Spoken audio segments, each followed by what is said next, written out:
On a soft September morning in the year 1580, in the deep natural harbor of Plymouth on the southwestern coast of England, a battered little ship of about 150 tons rounded the headland and dropped her anchor in water she had not seen for nearly 3 years.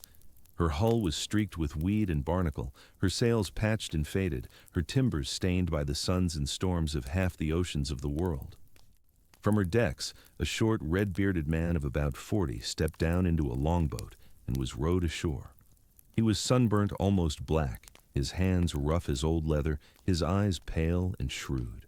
He carried with him news that he had just become the first Englishman to sail around the world, and his holds carried treasure of such quantity that it would, when counted, equal more than the entire annual income of the English crown. His name was Francis Drake, and to his own queen and country, he was about to become the greatest hero of the age. To the King of Spain and the merchants of Seville, he was already the most hated criminal alive, a pirate, a thief, and a heretic, whose head was worth 20,000 ducats to anyone bold enough to bring it. The strange truth was that both descriptions were perfectly correct. This is the story of how a tenant farmer's son from the mudflats of the English coast became the most feared man on the oceans of the world, how he broke the power of the greatest empire of his age, how he founded a tradition of maritime violence that would shape the next 4 centuries of history, and how he died in the same warm waters where he had first dreamed of glory, his body lowered into the Caribbean in a sealed lead coffin that has never been found. It is a story about piracy and patriotism, about God and gold, about the thin and sometimes invisible line between a criminal and a hero. And it begins, as so many such stories do, in poverty, in obscurity, and in the particular religious hatreds of 16th century England. Before we proceed further, a word about what we know and how we know it. The life of Francis Drake is documented better than most lives of his era, but still imperfectly. We have no letters in his own hand from before the circumnavigation. He was probably functionally literate at best in his early years and may have employed secretaries for most of his correspondence throughout his life. The earliest extended account of his career is the narrative compiled by his nephew, also named Francis Drake, and published in 1628 under the title Sir Francis Drake Revived, which describes the Panama raids of the early 1570s. This account draws on eyewitness testimony, but was written decades after the events and shaped by the obvious desire to glorify its subject.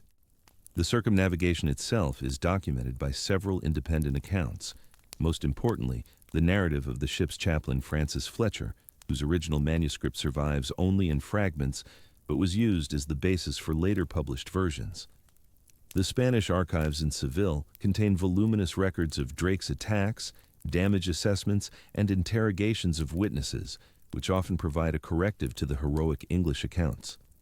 Modern archaeology has contributed relatively little. The wreck of the Golden Hind has never been found, nor has Drake's coffin in Portobello Bay, despite numerous searches. What we have, then, is a life seen through multiple lenses, English and Spanish, Protestant and Catholic, admiring and hostile. The broad outlines are clear. The details are often contested. Where the sources disagree, I will say so. Where we are speculating, I will acknowledge it. The story that follows is as accurate as the evidence permits, which is to say that it is true in its shape, but uncertain in many of its particulars. The England into which Francis Drake was born, sometime around the year 1540, was a small, poor, and deeply troubled country on the edge of the known world. It had perhaps 3 million inhabitants, fewer than the single city of Paris. Its economy was based largely on wool, its military power negligible compared to the great continental states, its navy a modest collection of royal ships supplemented in wartime by armed merchantmen. It was ruled by Henry VIII, a king who had broken with the Pope of Rome over the matter of his divorce from Catherine of Aragon, declared himself head of the Church of England, dissolved the monasteries, and plunged his country into a religious revolution whose consequences would shape the next 2 centuries of English history. Henry died in 1547, when Francis Drake was about 7 years old, and was succeeded by his sickly son Edward VI, a devout Protestant whose brief reign saw the most radical phase of the English Reformation. Edward died in 1553 at the age of 15 and was succeeded by his half-sister Mary, a devout Catholic who attempted to restore the old religion, burned several hundred Protestants at the stake, and married King Philip II of Spain. Mary died in 1558, childless, and was succeeded by her half-sister Elizabeth, a Protestant of more moderate temperament, who would rule for the next 45 years and give her name to the age that Drake would come to dominate. This was the world that produced Francis Drake, a world of violent religious change, of burning heretics and smashed monasteries, of sudden reversals of fortune in which the powerful could become the persecuted overnight and the devout of one reign could become the criminals of the next. It was also a world in which Spain was the dominant power in Europe and in the wider world. The Spanish crown, united under the Habsburg dynasty, controlled not only the Iberian Peninsula, but also the Netherlands, much of Italy, and the vast silver-producing empires of Mexico and Peru. Spanish ships dominated the Atlantic trade routes. Spanish armies were the most formidable in Europe. Spanish gold and silver flowed into the treasuries of Philip II, funding wars against Protestantism in the Netherlands, in France, and eventually against England itself. To be an English Protestant in the middle of the 16th century was to live in the shadow of an enormous and hostile power that seemed, to many, to be winning the struggle for the soul of Christendom. Into this world, in a small farmhouse on the edge of the Devonshire town of Tavistock, Francis Drake was born. His father was Edmund Drake, a tenant farmer on the lands of the Russell family, later the Earls of Bedford. Edmund was a man of strong Protestant convictions, possibly a lay preacher, certainly someone whose religion was more than nominal. The family was large. Francis was the eldest of perhaps 12 sons, though the exact number is uncertain, and poor. They worked the land, they prayed, they survived the turbulent final years of Henry's reign. And then, in 1549, when Francis was about 9 years old, the world they knew was destroyed. The Prayer Book Rebellion of 1549 was an uprising of the Catholic peasantry of Devon and Cornwall against the religious reforms of the Protestant government of Edward VI. The rebels demanded the restoration of the Latin Mass, the return of the old ceremonies, and the punishment of the Protestant heretics who had imposed the new religion upon them. The uprising was violent, widespread, and for several weeks threatened to overwhelm the royal forces in the West Country. For a family like the Drakes, known Protestants in a region that had risen for Catholicism, the rebellion was an immediate and personal danger. They fled. What happened next is one of the most vivid and formative images in Drake's biography, though its precise details are uncertain. The family took refuge in the county of Kent on the broad tidal estuary of the River Medway, where the Royal Dockyard at Chatham was being developed as the principal base of the English Navy. According to tradition, the Drakes lived for some years in the hulk of an abandoned ship moored among the marshes, not sailing, simply floating at anchor or drawn up on the mud, a makeshift shelter for a displaced family with no other home. Whether this is literally true or a later embellishment of Drake's humble origins, the image is powerful and appropriate. The boy who would become the greatest seaman of his age grew up not in a house but in a ship, not on solid ground but on the tidal flats, where salt water met fresh, watching the great ships pass up and down the river toward the anchorage at Chatham, learning the rhythms of tide and weather, absorbing the techniques and the vocabulary of the sea. He was apprenticed young, at 12 or 13, to the master of a small coastal trading vessel. This was a common enough arrangement for a boy of his class. The sea offered opportunities that the land did not, and the coastal trade was a school for seamanship that produced many of the sailors who would later venture into the Atlantic and beyond. Drake's master was apparently a kind man, and the boy learned his trade well. When the old master died, childless, he left his little ship to his apprentice. Francis Drake, at about the age of 18, was already a shipmaster in his own right, owner and captain of a small vessel engaged in the coastal trade of England and perhaps the cross-channel trade to the Netherlands. But the coastal trade was a small world, and Drake was not a small man. Sometime in his early 20s, he made contact with his more prosperous relatives, the Hawkins family of Plymouth. John Hawkins was the son of William Hawkins, one of the pioneer English sea captains who had begun in the reign of Henry VIII to venture beyond the traditional trading routes of Europe into the wider Atlantic. The Hawkinses were wealthy, well-connected, and ambitious. And in the early 1560s, they had begun to experiment with a new and spectacularly profitable trade that would shape the rest of Francis Drake's career: the slave trade. The business was simple in conception and brutal in execution. English ships sailed to the coast of West Africa, where they acquired African captives, sometimes by purchase from local rulers, sometimes by direct violence and kidnapping. These captives were then transported across the Atlantic in conditions of appalling suffering to the Spanish colonies of the Caribbean and the American mainland, where they were sold to Spanish planters and mine owners who had an insatiable demand for labor. The Spanish crown had officially forbidden any foreign ships to trade in its American empire. The colonies were supposed to be a closed market, supplied only by licensed Spanish merchants operating under strict royal control. But the colonists were hungry for labor, the licensed Spanish trade was often inadequate, and local officials could frequently be bribed or intimidated into allowing English ships to land their cargoes. The profits were enormous. A single successful slaving voyage could make a man wealthy for life. Drake sailed on several of these voyages in his 20s under the command of his cousin John Hawkins. He learned the long Atlantic crossing, the patterns of wind and current that made the triangular trade possible, the techniques of navigation that could bring a ship safely across 3,000 miles of open water. He learned the geography of the Spanish Main, the chain of islands and coastal settlements that stretched from Florida to Venezuela, the straits and passages, the harbors, and the shoals. He learned, too, the particular hatred for Spain and for Catholicism that would become the dominant passion of his adult life. The sources do not tell us how Drake felt about the human cargo that he helped to transport across the Atlantic. He has left no letters, no diary entries, no recorded reflections on the morality of what he was doing.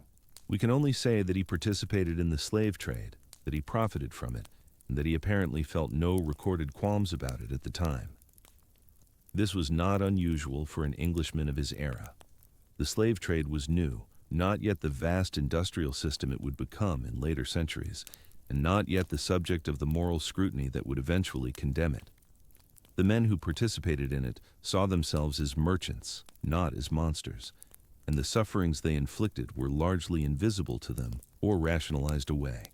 We cannot know what Drake thought, we can only note what he did, and acknowledge that the wealth and the skills that would later make him famous were built in part on the bodies of African people whose names and fates are lost to history.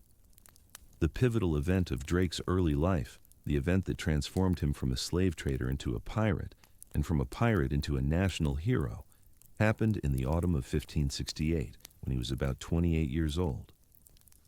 The expedition was led by John Hawkins himself, with a fleet of 6 ships carrying perhaps 400 men. It was intended as a routine slaving voyage, down to Africa, across to the Caribbean, sell the captives to the Spanish colonists, and home to England with a profit. But the voyage went wrong from the beginning. Storms scattered the fleet. Sickness struck the crews. The Spanish colonists, who had been willing enough to buy English slaves in the past, were now under stricter orders from the crown and more reluctant to deal with the heretic interlopers. Hawkins found it difficult to dispose of his cargo. Worse, the fleet had been so badly battered by hurricanes in the Caribbean that it desperately needed a safe harbor for repairs before attempting the long voyage home across the Atlantic. In early September of 1568, the English fleet limped into the harbor of San Juan de Ulua, a small island fortress off the coast of Mexico near the modern city of Veracruz. This was the principal port of entry for the Viceroyalty of New Spain, the point where the silver of the Mexican mines was loaded onto ships for the voyage to Seville. It was a strange place for an English slaving fleet to seek refuge, but Hawkins had little choice. His ships were in no condition to cross the Atlantic, and San Juan de Ulua was the only adequate harbor on that stretch of coast. When the English arrived, they found the harbor empty. They anchored, began repairs, and prepared to wait out the storm season. But the next day, a Spanish fleet appeared on the horizon. Not merchant ships, but the flota, the great annual treasure fleet that carried the wealth of New Spain to the King of Spain. Aboard the flagship was the newly appointed Viceroy of Mexico, Don Martín Enríquez de Almanza. What followed was a disaster shaped by the irreconcilable demands of pride, profit, and religious hatred. Hawkins found himself in a delicate position. He was in no condition to fight the vastly superior Spanish fleet, but he controlled the harbor entrance and could, in theory, prevent the Spanish ships from entering. A standoff ensued. Negotiations were conducted. Hawkins and the Viceroy agreed to a truce. The English would be allowed to complete their repairs and depart in peace, and the Spanish would be permitted to enter the harbor and conduct their business. Hostages were exchanged as guarantees of good faith. The truce lasted 4 days. On the morning of the 5th day, the Spanish attacked. The details of what happened are disputed. The English and Spanish accounts differ, predictably, on who broke the truce and why. What is certain is that the Spanish launched a sudden, overwhelming assault on the English ships while they were still undergoing repairs and largely unprepared to fight. Most of the English fleet was destroyed in the harbor or captured trying to escape. Of the 6 ships that had arrived, only 2 managed to fight their way out: the Minion, commanded by Hawkins, and the Judith, a small vessel of about 50 tons commanded by Francis Drake. The survivors faced an agonizing voyage home. The Minion was overcrowded with refugees from the other ships, carrying far more men than she had food or water to supply. Hawkins was eventually forced to put 100 men ashore on the Mexican coast, preferring to take his chances with the Spanish authorities on land rather than starve at sea. Most of these men were captured and eventually handed over to the Inquisition. Only a handful ever saw England again. The Judith, meanwhile, had separated from the Minion in the confusion of the escape. Deliberately, according to some accounts, though Drake always denied abandoning his admiral. Both ships eventually reached England, separately, in the winter of 1568-69, with starving crews and shattered hulls. The disaster at San Juan de Ulua was a defining moment in English maritime history, and a defining moment in the life of Francis Drake. The treacherous attack, for so the English saw it, and so they would remember it for generations, crystallized the developing hostility between Protestant England and Catholic Spain into something personal, bitter, and implacable. For Drake himself, the experience seems to have been transformative. He had lost friends, lost ships, lost cargo, nearly lost his own life. He had seen Spanish treachery at its worst, or what he believed was its worst. From that moment forward, he would consider himself at war with the King of Spain, regardless of what treaties or diplomatic niceties might exist between the two crowns. The sea would become for him a field of permanent religious conflict, and every Spanish ship he captured or burned would be, in his mind, a blow struck for God and for England. The years that followed San Juan de Ulua were the years in which Drake transformed himself from a slaving captain into something new. A master of hit-and-run warfare, a genius of maritime terrorism, a pirate in the service of a Protestant God. He began with small expeditions to the Caribbean, reconnaissance voyages that allowed him to study the geography of the Spanish Main and to identify the weak points in the Spanish colonial system. He learned where the treasure flowed, where the defenses were thin, where a small force of determined men might strike and escape before the slow machinery of Spanish response could react. He learned the harbors and the currents, the trade winds and the hurricane seasons, the patterns of Spanish shipping, and the schedules of the treasure fleets. And in 1572, he put this knowledge to use. In May of that year, Drake sailed from Plymouth with 2 small ships and perhaps 73 men. His destination was the Isthmus of Panama, the narrow neck of land that connected North and South America, and that served as the choke point for all the wealth of the Pacific Spanish Empire. The silver of Peru, mined at Potosi in the high Andes, was carried by ship up the Pacific coast to Panama, unloaded at the town of Panama on the Pacific side, and transported by mule train across the isthmus to the Caribbean port of Nombre de Dios, where it was loaded onto ships for the voyage to Spain. This was the jugular vein of the Spanish Empire, and Drake intended to cut it. The first attempt in July of 1572 was a near disaster. Drake attacked Nombre de Dios at dawn with about 50 men, hoping to surprise the town and seize its treasure before the garrison could organize a defense. The surprise was initially successful. The English penetrated to the market square in the center of town. But Drake was wounded by a musket ball that struck him in the leg, and he fainted from loss of blood just as his men were preparing to break into the treasury. His lieutenants, fearing for his life and uncertain what to do without his leadership, decided to retreat to the ships. The treasure was left behind. Drake recovered from his wound, but his force was now too small to attempt another frontal assault on a defended town. He spent the following months in the Caribbean, raiding small ships and coastal settlements, keeping his men fed and his enterprise alive while he waited for an opportunity. The opportunity came in the form of an alliance that must have seemed extraordinary to all who participated in it. The Cimarrones were communities of escaped African slaves who lived in the jungles of the Panamanian Isthmus. They had fled from the brutal conditions of Spanish mines and plantations, established their own settlements in the interior, and waged a constant guerrilla war against their former masters. They knew every path through the jungle, every river crossing, every place where an ambush might be laid. And they hated the Spanish with a passion that matched Drake's own. How Drake made contact with the Cimarrones is not entirely clear. Possibly through captured Spanish prisoners, possibly through French Huguenot sailors who were also operating in the Caribbean and who had their own reasons to hate Catholic Spain. What is certain is that by the beginning of 1573, Drake had formed a working alliance with one of the Cimarron communities, and that this alliance would prove decisive to the success of his enterprise. It was during this period, according to the later account compiled by his nephew, that Drake was led by his Cimarron allies to a tall tree on a ridge in the Panamanian jungle, from which, on a clear day, one could see both the Caribbean Sea to the north and the Pacific Ocean to the south. Drake climbed the tree, looked out upon the vast blue expanse of the Pacific, the South Sea as the English called it, and is said to have fallen to his knees in prayer. He besought God, according to the account, to grant him life and leave to sail once in an English ship upon that sea. Whether this scene actually happened as described is impossible to verify.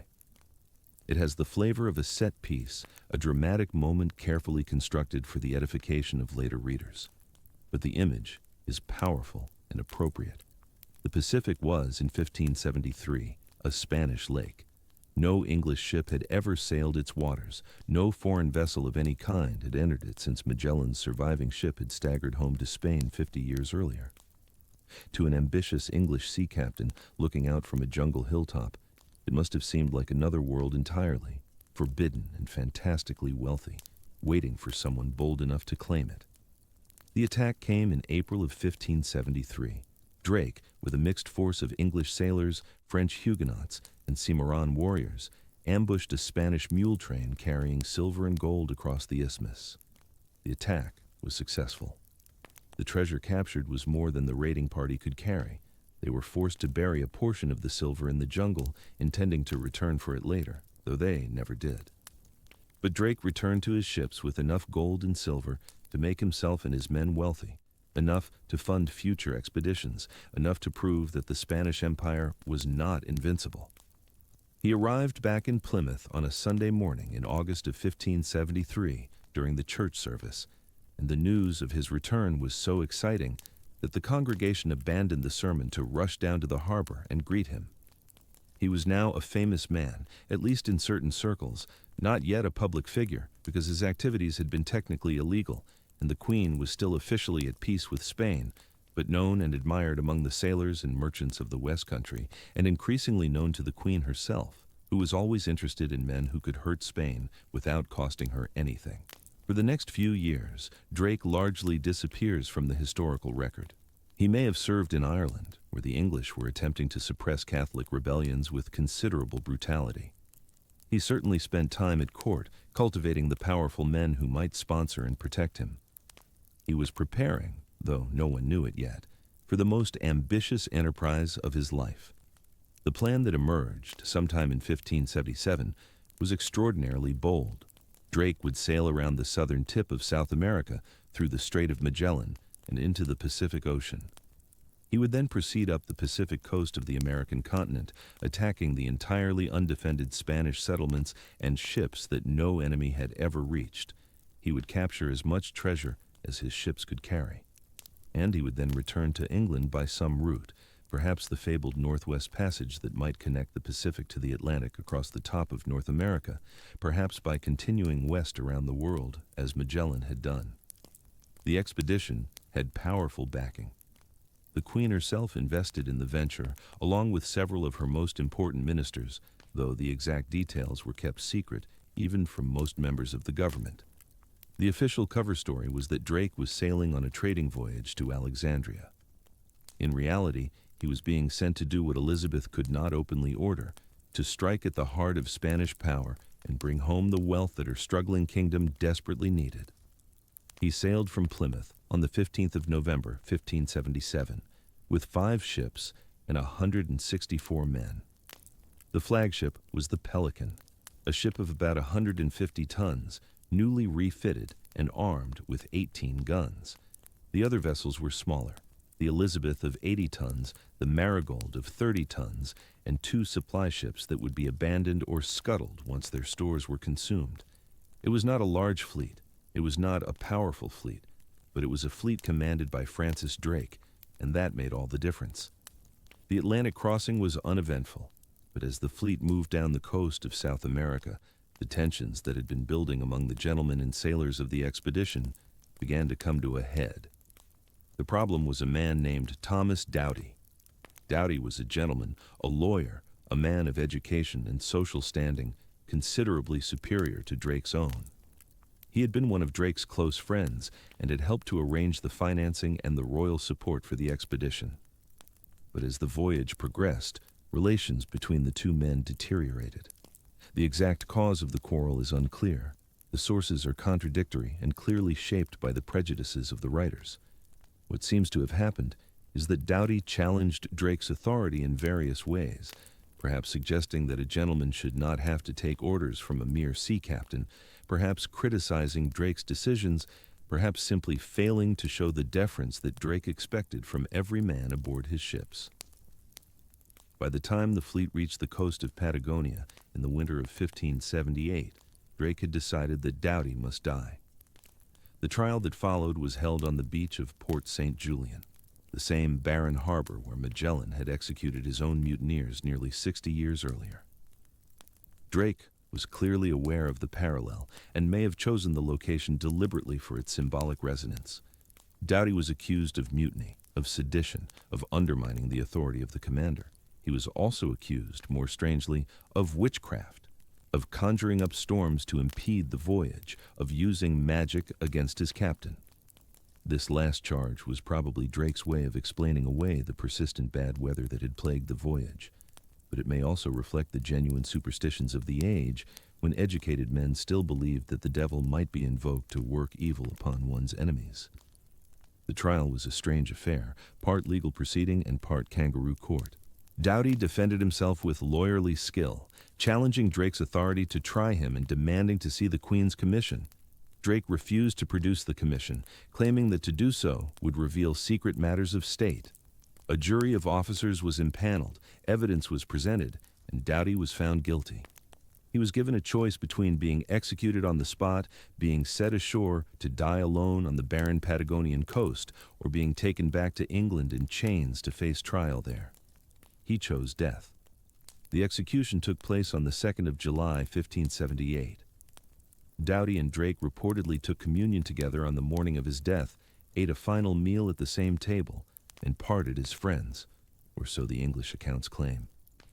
Then Doughty knelt on the beach, commended his soul to God, and was beheaded with a single stroke. The killing of Thomas Doughty has troubled historians ever since. Was Doughty really a mutineer whose removal was essential to the success of the voyage? Or was he simply a man who had offended Drake's pride and paid for it with his life? Was the trial a legitimate exercise of a commander's authority in a desperate situation, or a judicial murder dressed up in the forms of law? The sources do not permit a definitive answer. What is clear is that Drake was willing to kill to maintain his authority, and that the killing served its purpose.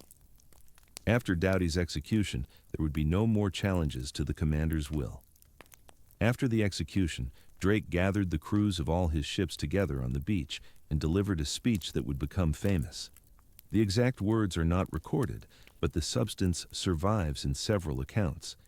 He declared that he would tolerate no more divisions between gentlemen and sailors, no more quarrels about precedence and status. Every man aboard his ships, whatever his birth, would work as a common sailor when common sailors' work was needed. Every man would share the dangers and the labors equally. "I must have the gentleman to haul and draw with the mariner," Drake reportedly said, "and the mariner with the gentleman." He himself would set the example, working alongside the meanest of his crew when necessary. Anyone who did not like these terms was free to take one of the smaller ships and sail home to England. No one accepted the offer. This speech has been seen by some historians as a revolutionary moment in English maritime history, a breaking down of the class barriers that had traditionally divided the gentleman adventurer from the common sailor. Others have seen it as simple pragmatism. Drake needed a unified crew, and this was the most effective way to create one. What is certain is that the speech established a tone and a culture aboard Drake's ships that would persist throughout the remainder of the voyage. A culture of fierce loyalty to the commander, of shared hardship, of iron discipline enforced by the threat of violence, and of the expectation that success would be rewarded with wealth beyond ordinary men's dreams. The fleet, now reduced to 3 ships after the abandonment and scuttling of the supply vessels, passed through the Strait of Magellan in August of 1578. The passage took only 16 days, an extraordinarily fast crossing, much quicker than Magellan's tortured navigation of the same waters. But as the ships emerged from the western mouth of the strait into the Pacific Ocean, they were struck by a series of violent storms that scattered them across the wild waters of Cape Horn. The storms lasted for nearly 2 months. During this period, Drake made what may have been the most important geographical discovery of his voyage, though he could not have known it at the time. Driven far to the south of Tierra del Fuego, he discovered that the landmass at the southern tip of South America was not connected to a vast southern continent, as the geographers of his age believed, but was simply an island. Beyond it, to the south, was open water where the Atlantic and Pacific Oceans met. This discovery, later confirmed by the Dutch navigator Willem Schouten, who rounded Cape Horn in 1616, would eventually bear Drake's name. Drake Passage, the stormy stretch of water between South America and Antarctica, remains one of the most dangerous and symbolically important waterways in the world. But the storms that revealed this geographical truth also destroyed Drake's expedition as a coordinated fleet. The Marigold, the smallest of the 3 remaining ships, was lost with all hands in the tempest. Swallowed by a wave, according to some accounts, simply vanished without trace, according to others. The Elizabeth, commanded by John Winter, was separated from the flagship, and after weeks of searching for Drake, eventually turned back through the strait and limped home to England. Her captain, perhaps genuinely unable to find Drake, perhaps simply unwilling to continue into the unknown. Drake was alone. He had 1 ship. He had perhaps 80 men. He had supplies for an uncertain duration. He had no backup, no support, no possibility of rescue if anything went wrong. He was standing at the edge of a forbidden ocean in waters no English vessel had ever entered, with enemies ahead of him and storms behind. He sailed north. The Pacific coast of South America in the year 1578 was, from the Spanish perspective, the most secure frontier in their entire global empire. It was not secure because it was defended. It was secure because it was unreachable.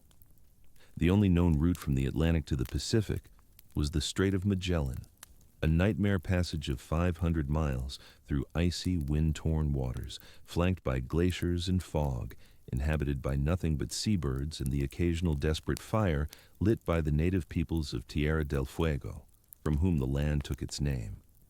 The Portuguese navigator Ferdinand Magellan had forced his way through that strait in 1520, losing most of his fleet and eventually his own life in the Philippines. And in the 6 decades since, only a handful of ships had successfully repeated the voyage. The Spanish considered the Pacific their private lake. They called it the Mar del Sur, the Southern Sea, and they treated its waters the way a farmer might treat the yard behind his house: familiar, comfortable, utterly safe from intrusion.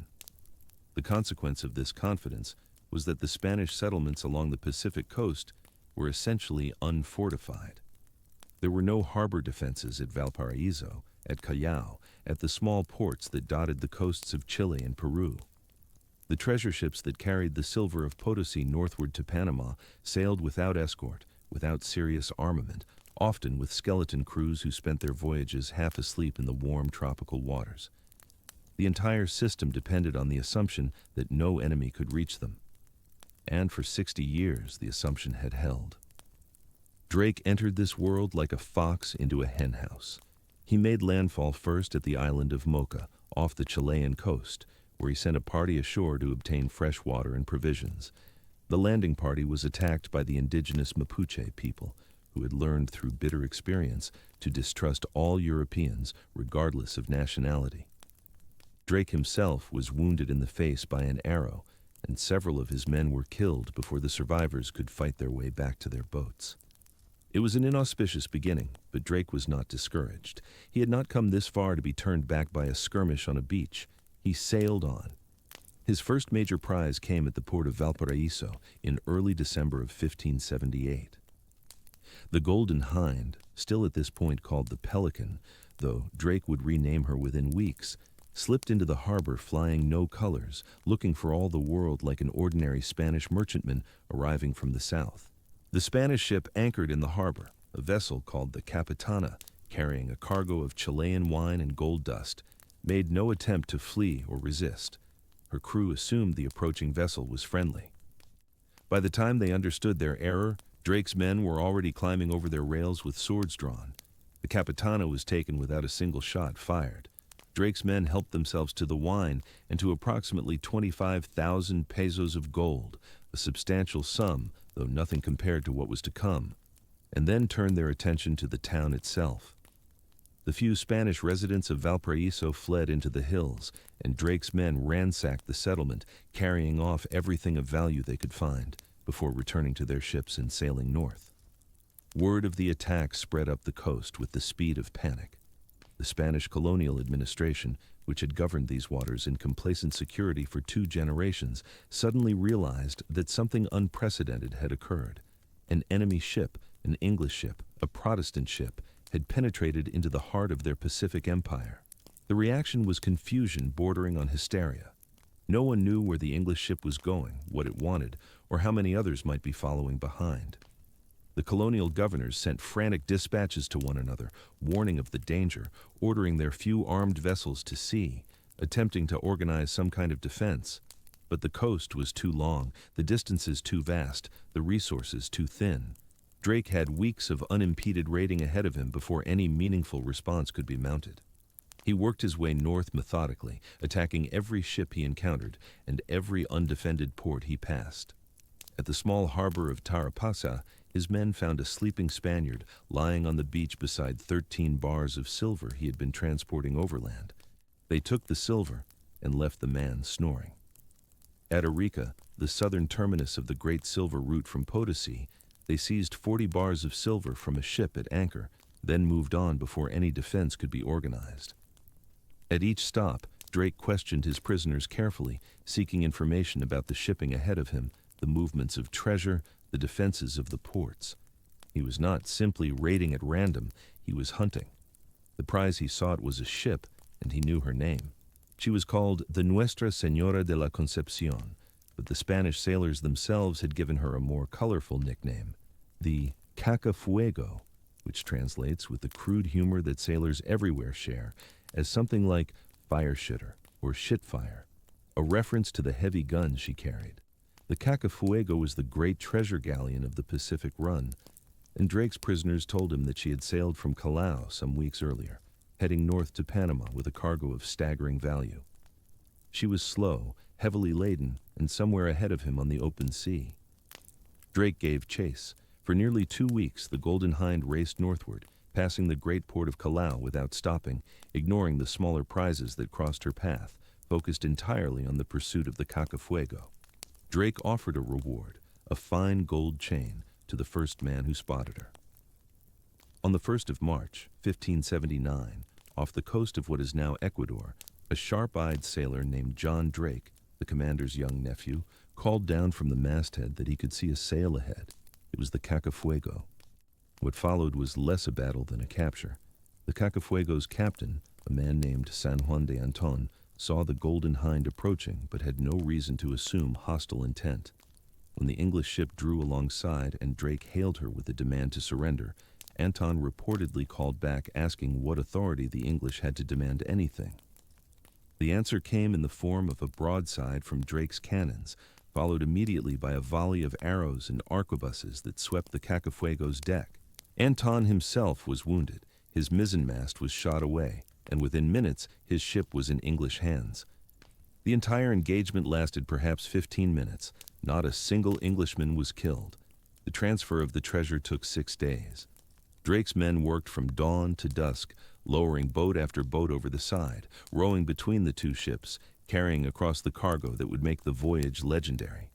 The Cacafuego's holds contained 26 tons of silver bullion, cast into bars and ingots for transport to Spain. There were 80 pounds of gold.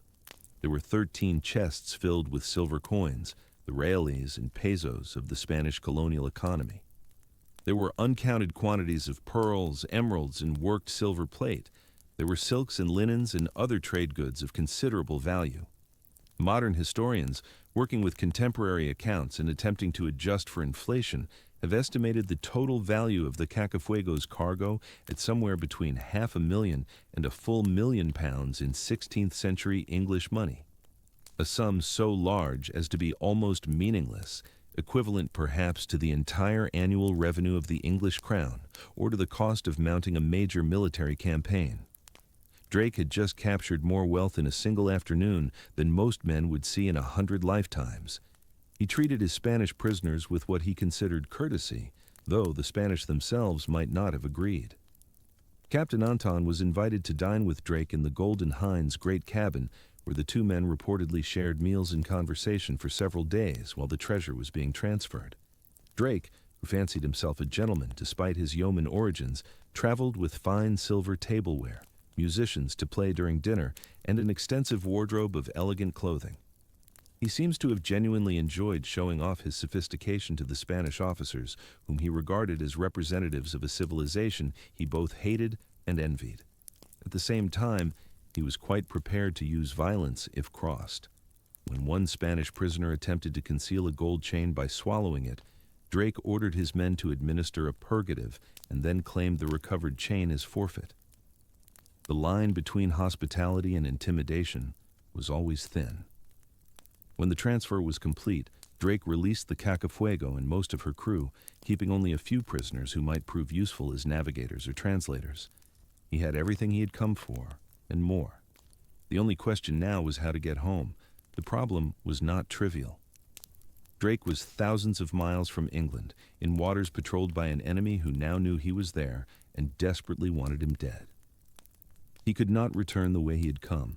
The Spanish would certainly be waiting for him at the Strait of Magellan, and even if they were not, the passage through the strait from west to east, against the prevailing winds and currents, was notoriously more difficult than the eastward passage. He needed an alternative route, and in the 16th century, that meant one of two options. He could continue westward across the Pacific, following Magellan's route in reverse, and return to England via the Spice Islands and the Cape of Good Hope, a voyage of at least another year through largely unknown waters.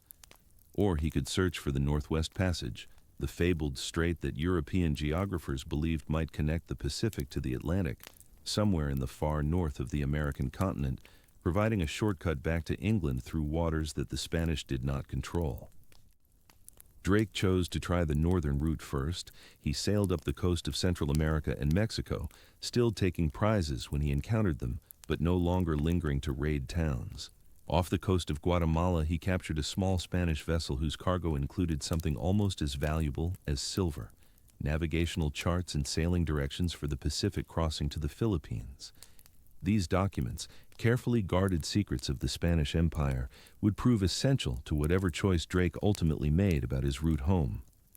Further north, off the coast of Nicaragua, he captured another ship carrying a Chinese pilot who knew the Pacific trade routes intimately. Drake kept the pilot aboard the Golden Hind, recognizing the value of his expertise for the journey ahead. Through the spring of 1579, Drake continued northward, far beyond the limits of Spanish settlement, into waters that no European ship had ever explored. The exact extent of his northern voyage has been debated by historians for centuries and remains genuinely uncertain. The contemporary accounts disagree with one another, and Drake himself, for reasons of security, deliberately obscured the details of this portion of his voyage when he returned to England. What is certain is that he sailed at least as far north as the modern state of California, and possibly considerably farther. Some accounts suggest he reached as high as 48 degrees north latitude, which would place him somewhere off the coast of what is now Washington State or British Columbia. He was looking for the western entrance to the Northwest Passage. He did not find it. The coast trended steadily to the northwest without offering any promising inlets or straits. The weather grew progressively colder and foggier. Drake's men, many of them weakened by months at sea and unaccustomed to northern climates, began to suffer from the cold. The meat hung in the ship's stores froze solid. The ropes grew stiff and difficult to handle. Eventually, Drake concluded that the Northwest Passage either did not exist or was located so far to the north as to be impractical for a ship in his condition to attempt. He turned south. On the 17th of June, 1579, the Golden Hind anchored in a bay somewhere on the coast of what is now California. The exact location has been the subject of intense scholarly and popular debate for more than 400 years, with various candidates proposed ranging from San Francisco Bay to Drake's Bay in Marin County to several points further north. The ship remained at anchor for 36 days, during which Drake's men careened the vessel. That is, they hauled her onto her side on the beach to scrape the accumulated barnacles and weed from her hull, and to make repairs to the timbers that had been damaged during the long voyage. This was essential maintenance that could not be postponed any longer. A ship's speed and handling deteriorated significantly as marine growth accumulated on her bottom, and Drake needed the Golden Hind in the best possible condition for the Pacific crossing ahead. During this extended stay, Drake made contact with the indigenous people of the region, whom he called Indians, and whose tribal identity is uncertain. They may have been Coast Miwok, or possibly another group. The English accounts of this encounter are detailed, but difficult to interpret, filtered as they are through the assumptions and prejudices of 16th century European observers. According to these accounts, the indigenous people initially approached the English camp with great ceremony, bearing gifts and making formal speeches. The English interpreted these rituals as acts of submission and even coronation. Drake's chaplain, Francis Fletcher, who kept a detailed journal of the voyage, wrote that the native king placed a crown of feathers upon Drake's head and that the people acknowledged Drake as their ruler. Modern scholars have suggested that what actually occurred was probably a ritual of welcome or alliance that the English misunderstood or deliberately misrepresented to suit their purposes. What is certain is that Drake formally claimed the land for Queen Elizabeth, naming it Nova Albion, and that he erected a brass plate somewhere on the shore to mark the claim. Whether he truly believed that this claim had any meaning is impossible to know. England had no means to enforce sovereignty over a territory on the far side of the world, and no colonists would arrive in California for another 2 centuries. But the gesture mattered to Drake, and it would matter to later English and British governments who would cite Drake's claim as part of their case for territorial rights in North America. A brass plate purporting to be the one Drake erected was discovered near San Francisco in 1936 and was accepted as genuine for decades before scientific analysis in the 1970s revealed it to be a modern forgery. The real plate, if it ever existed, has never been found. On the 23rd of July, 1579, with the Golden Hind's hull scraped clean and her rigging repaired, Drake weighed anchor and set course westward across the Pacific. The crossing would take 68 days, and the records of the voyage describe it as relatively uneventful. A long, monotonous passage across thousands of miles of empty ocean with favorable winds and no serious storms. Drake navigated using the Spanish charts he had captured, correcting them where his own observations revealed errors. The crew settled into the rhythms of a long voyage, watches and meals, the daily ritual of checking the rigging and the hull, the games and songs and quarrels that helped pass the time. Somewhere in the middle of the Pacific, far from any land, they crossed the international date line and lost a day from their calendar without knowing it. A discrepancy that would confuse the records when they reached the Philippines and that would not be fully understood until centuries later.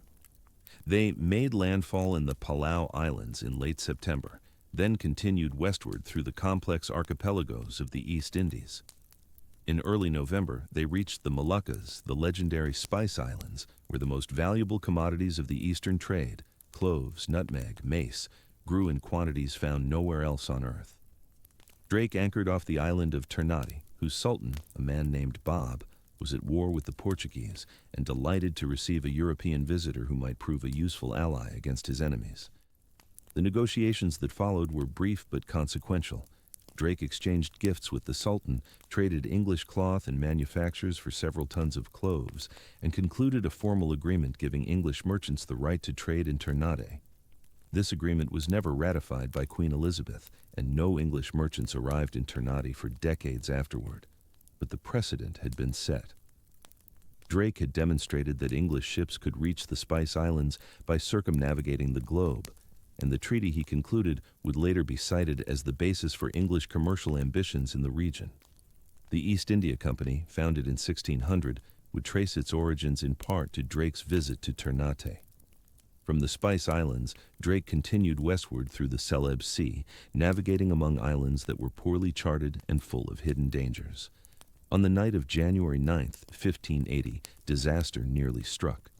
The Golden Hind ran hard aground on a submerged reef somewhere in the waters south of Celebes. The ship stuck fast, her keel jammed against the coral, her hull beginning to take on water. For nearly 20 hours, Drake and his crew worked desperately to free her. They threw overboard tons of cargo, including some of the precious cloves, though apparently not much of the Spanish silver, to lighten the ship. They prayed, they cursed, they manned the pumps continuously. Drake himself reportedly remained calm throughout the crisis, issuing orders with the same steady authority he had shown in every emergency of the voyage. Finally, on the following afternoon, the wind shifted, the tide rose, and the Golden Hind slid free of the reef with her hull intact. It had been the closest brush with catastrophe of the entire voyage. The remainder of the journey was, by comparison, almost routine. Drake sailed across the Java Sea to the island of Java, where he stopped to reprovision and make repairs. From Java, he crossed the Indian Ocean, rounded the Cape of Good Hope at the southern tip of Africa, and sailed up the western coast of Africa toward home. On the 26th of September 1580, 2 years, 10 months, and 18 days after leaving England, the Golden Hind dropped anchor in Plymouth Harbor. Drake's first concern upon arrival was to determine whether he was returning as a hero or a criminal. England and Spain were still officially at peace, and Drake had spent the last 3 years systematically robbing Spanish ships and attacking Spanish settlements. Everything depended on how Queen Elizabeth chose to receive him. Before reporting to London, he sent a message ahead, asking what the political situation was and whether he was likely to be welcomed or arrested. The answer, when it came, was encouraging. The Queen wanted to see him. He was to bring samples of the treasure. The meeting between Drake and Elizabeth took place at the royal court, probably at Richmond Palace, in early October of 1580. No detailed record of their conversation survives, but the outcome is clear from what followed. Elizabeth was delighted. She spent 6 hours with Drake, listening to his accounts of the voyage and examining the gold and silver and jewels he had brought her. The Spanish ambassador, who had been demanding Drake's arrest and the return of all stolen property, was not merely ignored, but actively insulted. Elizabeth received him coldly and made clear that she had no intention of punishing her favorite captain. When the ambassador protested, she reportedly replied that the King of Spain had no right to prohibit English ships from sailing the open seas, and that whatever Drake had taken was merely compensation for the losses English merchants had suffered at Spanish hands. The formal accounting of the treasure took months to complete. When it was finished, the totals were staggering. The registered value of the cargo, and there was certainly unregistered treasure as well, diverted into private hands before the official count, came to approximately £307,000 sterling. Queen Elizabeth's personal share, after all expenses and investors had been paid, was approximately £300,000, almost exactly equal to the entire annual revenue of her government. The investors in the voyage received returns of 4,700% on their money. Drake himself emerged as one of the wealthiest men in England, with a personal fortune that would later be estimated at some £40,000. 6 months after Drake's return, in April of 1581, Queen Elizabeth visited the Golden Hind at her anchorage in Deptford, on the Thames east of London.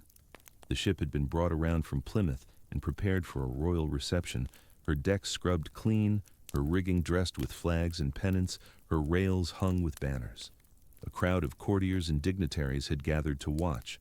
The Queen came aboard, inspected the ship, and then, with a ceremonial sword, knighted Francis Drake on his own quarterdeck.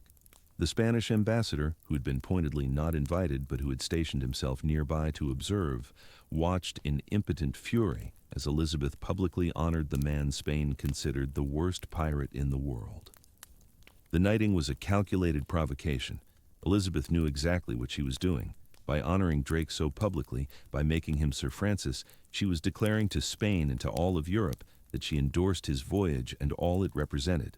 The treasure of the Cacafuego was not stolen property to be returned. It was legitimate prize, taken in the service of the English crown.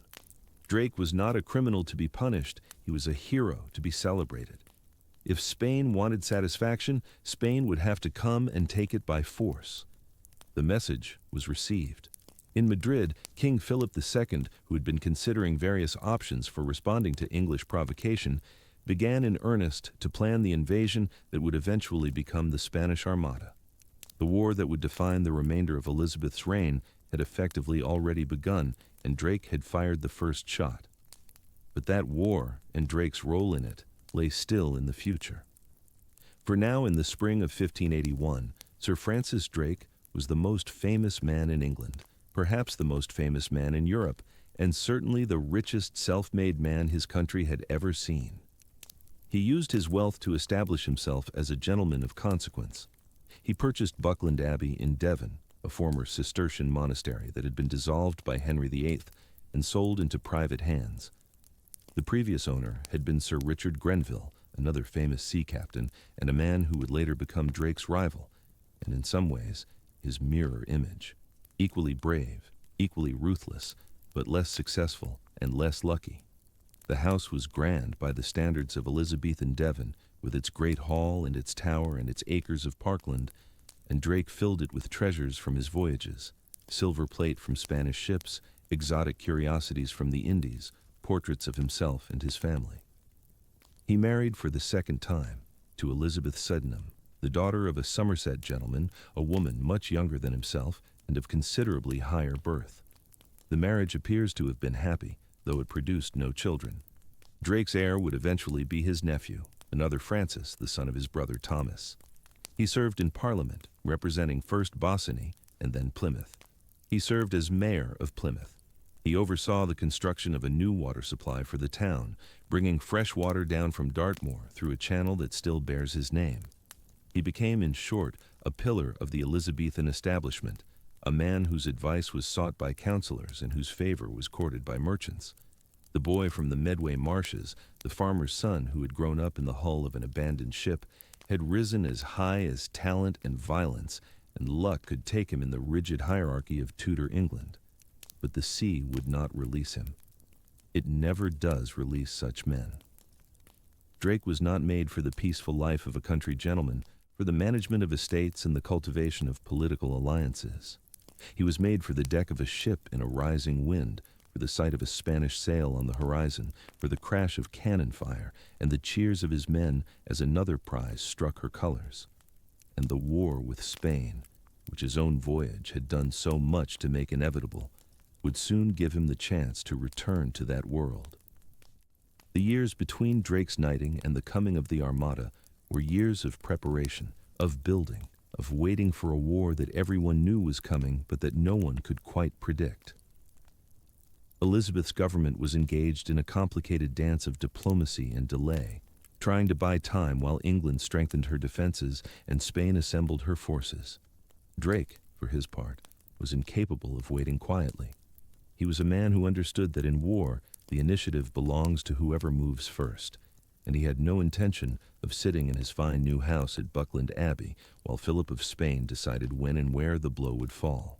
In the summer of 1585, the waiting ended. Elizabeth, having exhausted her diplomatic options and facing the reality that Spain was preparing for war regardless of what England did, finally authorized offensive action. Drake was given command of a fleet of some 25 ships and nearly 2,000 men, the largest English naval force assembled since the reign of Henry VIII, and instructed to take the war to the enemy. His orders were deliberately vague, giving him enormous latitude to strike where he judged best. The Queen understood that Drake's greatest asset was his unpredictability, his willingness to appear where no one expected him, and she was not about to constrain that gift with overly specific instructions. The fleet sailed from Plymouth on the 14th of September, 1585, and made first for the coast of Spain itself. Drake anchored briefly in the harbor of Vigo, where he extracted supplies and demonstrated that even the Spanish homeland was not beyond his reach. From there, he sailed south to the Canary Islands and then across the Atlantic to the Cape Verde Islands, where he sacked the town of Santiago and burned it to the ground. The destruction was thorough and deliberate, intended to send a message about what awaited any Spanish possession that resisted. Disease broke out among the fleet in the tropical heat, and hundreds of men fell ill with a fever that may have been typhus.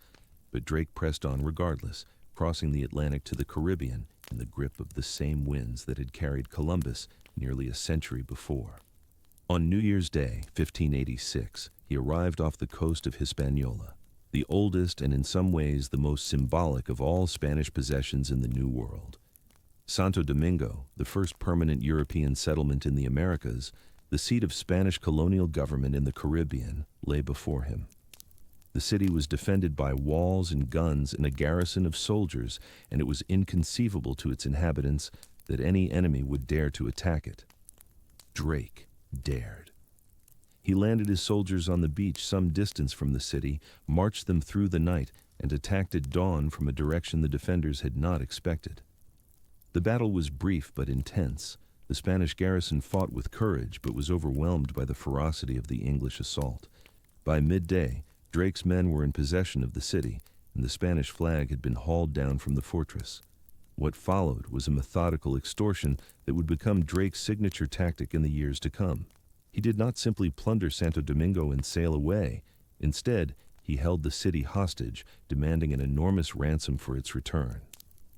When the Spanish authorities hesitated, he ordered his men to begin demolishing the city building by building, starting with the poorest quarters and working systematically toward the finest. Each day that passed without payment saw another street reduced to rubble. A Spanish messenger who arrived under flag of truce to negotiate was stabbed to death by two of Drake's soldiers, an atrocity for which Drake hanged the culprits immediately and sent their bodies back to the Spanish commander with his apologies. The incident reveals something of the complexity of Drake's character. He was ruthless in his methods, but fastidious about the forms of honorable warfare. A man who would burn a city to the ground, but would not tolerate the murder of an unarmed messenger. After a month of negotiation and demolition, the Spanish finally paid a ransom of 25,000 ducats, far less than Drake had demanded, but enough to make the point. He sailed from the ruins of Santo Domingo to the mainland coast of South America, where he repeated the process at Cartagena, the greatest of the Spanish colonial ports, the hub through which much of the wealth of the New World flowed on its way to Seville. Cartagena was better defended than Santo Domingo, and the assault required a night landing through shark-infested waters and a fierce fight through the streets. But the outcome was the same. The city fell. Drake demanded a ransom. The demolition began. After 6 weeks of occupation, the Spanish paid 107,000 ducats to make him leave. Drake had hoped to continue his rampage to Panama and perhaps to Peru, but the fever that had broken out in the Cape Verde Islands continued to decimate his crews. By the time he left Cartagena, he had lost perhaps 700 men to disease, a catastrophic toll that forced him to abandon his more ambitious plans. Instead of pushing south, he sailed north along the coast of Florida, where he stopped to resupply at the small English settlement of Roanoke, recently established under the patronage of Sir Walter Raleigh. Finding the colonists desperate and starving, he offered to leave them supplies in a ship, but a violent storm destroyed the ship at anchor, and in the end, the colonists chose to abandon their settlement and return to England with Drake's fleet. The Roanoke colony would be refounded the following year, only to vanish utterly in one of the enduring mysteries of American history, the so-called Lost Colony, whose fate has never been determined. Drake returned to England in July of 1586, with his fleet battered and his crews diminished, but his reputation further enhanced. The raid had not been as profitable as the circumnavigation. The ransoms of Santo Domingo and Cartagena barely covered the costs of the expedition, but it had accomplished something more important than profit. It had demonstrated that the Spanish Empire in the New World was vulnerable, that the greatest cities of the Caribbean could be taken and held by a determined enemy, that Spain's apparently invincible power rested on foundations that could be shaken. The strategic impact was immense. Philip of Spain, who had been deliberating for years about whether to invade England, now understood that he could not afford to wait indefinitely. Every year that passed gave Drake and his countrymen more opportunities to raid, to plunder, to weaken the flow of silver that sustained Spain's armies in the Netherlands and her influence across Europe. If England was to be dealt with, it would have to be done soon and decisively. But before the great invasion fleet could sail, Drake struck again. In the spring of 1587, with intelligence reaching London that a massive armada was being assembled in the ports of Spain and Portugal, Elizabeth authorized a preemptive strike. Drake sailed from Plymouth on the 2nd of April with a fleet of some 30 ships, including 4 of the Queen's own warships, and made directly for the Spanish coast. His orders were, as usual, vague enough to give him freedom of action, and he used that freedom with devastating effect. On the 19th of April, he appeared without warning in the outer harbor of Cadiz, the great Atlantic port from which much of Spain's overseas trade flowed. The harbor was crowded with ships being prepared for the invasion of England. Galleons, supply vessels, transports loaded with provisions and equipment. The Spanish were caught completely off guard. Drake sailed his warships directly into the midst of the anchored fleet and opened fire. The battle that followed was chaos. Spanish ships tried to escape into the inner harbor, where the shallower water would protect them from Drake's larger vessels, but many were caught and destroyed. Others were boarded and burned. The shore batteries fired frantically, but could not depress their guns low enough to hit the English ships maneuvering close under the cliffs. Drake remained in the harbor for 2 days, systematically destroying everything he could not carry away. When he finally withdrew, he had sunk, burned, or captured somewhere between 30 and 40 Spanish ships, including several of the largest galleons intended for the Armada. He had destroyed enormous quantities of supplies, barrel staves, rope, canvas, salt fish, and above all the seasoned timber that the Spanish shipwrights needed to complete their work. The raid set back Philip's invasion plans by at least a year, possibly longer. Drake called it, with characteristic understatement, the singeing of the King of Spain's beard. It was in fact something closer to kicking the King of Spain in the teeth while stealing his wallet. But Drake was not finished. After withdrawing from Cadiz, he sailed along the Portuguese coast, capturing merchant ships and raiding coastal towns before heading out into the Atlantic to hunt for the Spanish treasure fleet. Near the Azores, he captured a great Portuguese carrack, the São Felipe, returning from the East Indies laden with spices, silk, gold, and the detailed commercial records that revealed to English merchants the secrets of Portugal's Asian trade. The capture of the São Felipe was worth more, in purely financial terms, than the entire Cadiz raid. The intelligence it provided about the spice trade would eventually help guide English merchants toward the founding of the East India Company, though Drake himself could not have known this at the time. He returned to England in June of 1587, having accomplished one of the most successful combined operations in naval history. He had delayed the Armada by at least a year. He had captured or destroyed perhaps 60 ships. He had brought home treasure worth at least £100,000, and he had demonstrated, yet again, that the initiative in this war belonged to whoever was bold enough to seize it. Philip of Spain, for all his vast resources and his careful planning, could not seem to protect even his own home waters from this relentless English marauder. The psychological impact of the Cadiz raid rippled through courts and counting houses across Europe. Spain might be the greatest power in the world, but she was not invincible. One determined captain with a few dozen ships could make her bleed. The year that followed was a year of preparation on both sides. Philip redoubled his efforts to assemble the invasion fleet. Elizabeth fortified the coast of England and mobilized her ships and men. Drake, now holding the title of Vice Admiral in the English fleet, worked alongside the Lord High Admiral, Lord Howard of Effingham, to prepare the naval defense of the realm. It was an uncomfortable partnership in some ways. Howard was a nobleman, a courtier, a man of ancient lineage and impeccable social standing. Drake was a commoner, a privateer, a man whose knighthood was barely 6 years old and whose manner still showed the rough edges of his origins. But Howard was wise enough to recognize genius when he saw it, and he gave Drake considerable latitude in tactical matters. The two men developed a working relationship built on mutual respect, and when the great crisis came, they would fight side by side. The crisis came in the summer of 1588. On the 19th of July, the Spanish Armada was sighted off the coast of Cornwall. It was the largest fleet that had ever put to sea in European waters, about 130 ships carrying perhaps 30,000 men, soldiers, and sailors together, with guns enough to overwhelm any fortress and troops enough to conquer any army.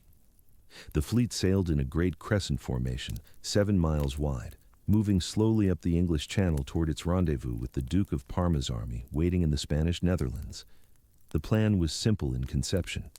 The Armada would secure control of the Channel, collect Parma's invasion force of perhaps another 30,000 men, and ferry them across to the coast of England. Once ashore, the Spanish army would march on London, depose Elizabeth, restore the Catholic faith, and end forever the Protestant threat to Spain's dominion. The English fleet, numbering about 100 ships of various sizes, put to sea from Plymouth to challenge them. The tactics Drake had developed over decades of raiding now shaped the strategy of an entire nation. The English ships were, on average, smaller than the Spanish galleons, but they were faster, more maneuverable, and carried longer-ranged guns. They could not stand up to the Spanish in the kind of close-quarters boarding action that the Armada expected to fight, but they did not have to. Instead, they hung on the flanks and rear of the Spanish formation, firing into the clustered ships from a distance the Spanish guns could not effectively answer, refusing to close, wearing down the enemy with 1,000 small injuries rather than seeking a single decisive engagement. For 9 days, the running battle continued up the Channel. The English snapped at the heels of the great Spanish fleet, picking off stragglers, disrupting formations, preventing the orderly approach to the rendezvous point. The Spanish could not bring their superior weight of metal to bear against an enemy who would not stand and fight. The English could not break the disciplined crescent formation that protected the Spanish transport ships in the center. It was a stalemate of sorts, but a stalemate that favored the defenders. Every mile the Armada traveled brought it closer to the shallow waters of the Flemish coast, where the great galleons could not safely anchor, and the junction with Parma's army that had been prevented by Dutch blockade ships stationed in the coastal shallows. On the night of the 7th of August, with the Armada anchored off Calais and Parma's forces still unable to embark, the English launched their decisive stroke.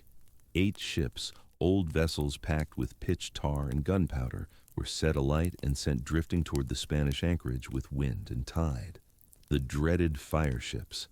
The Spanish captains, who had been warned this might happen but could not prevent it, cut their anchor cables and scattered into the darkness to avoid the flaming hulks bearing down upon them. The fire ships themselves caused little direct damage, but the panic they created was catastrophic. The tight crescent formation that had protected the Armada for 9 days was broken in a single night. The Spanish ships scattered across the North Sea, and by morning they were strung out in confusion along the coast of Flanders. Drake was in the thick of the fighting that followed. The Battle of Gravelines, fought on the 8th of August, was the closest thing to a conventional naval engagement that the campaign produced. The English ships closed with the scattered Spanish vessels and pounded them with gunfire for 8 hours. The The Spanish fought with extraordinary courage, but they were now fighting individually rather than as a coordinated fleet, and the English advantages in speed and gunnery told heavily. Several Spanish ships were sunk. Many more were badly damaged. The formation was never reformed. When the wind shifted that night, the Spanish commander, the Duke of Medina Sidonia, made the only decision left to him. He ordered the fleet to abandon its mission and return to Spain by sailing around the north of Scotland and down the west coast of Ireland. The English pursued for a time, but eventually turned back, short of ammunition and supplies. They had won. The invasion had been prevented. England was saved. But the final destruction of the Armada came not from English guns, but from the merciless weather of the North Atlantic. Storm after storm battered the fleeing Spanish ships as they struggled around the coast of Scotland and Ireland. Ships driven ashore on the Irish coast were wrecked and their crews massacred by the local inhabitants.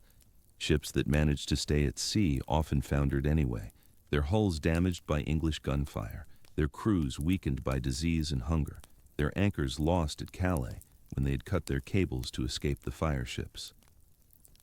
By the time the survivors straggled back to the ports of northern Spain, perhaps half the Armada had been lost. Perhaps 20,000 men had died, drowned, killed in battle, massacred on Irish beaches, or dead of disease and starvation. It was one of the greatest military disasters in European history. Drake emerged from the Armada campaign as one of the supreme heroes of his age. His role had been crucial at every stage.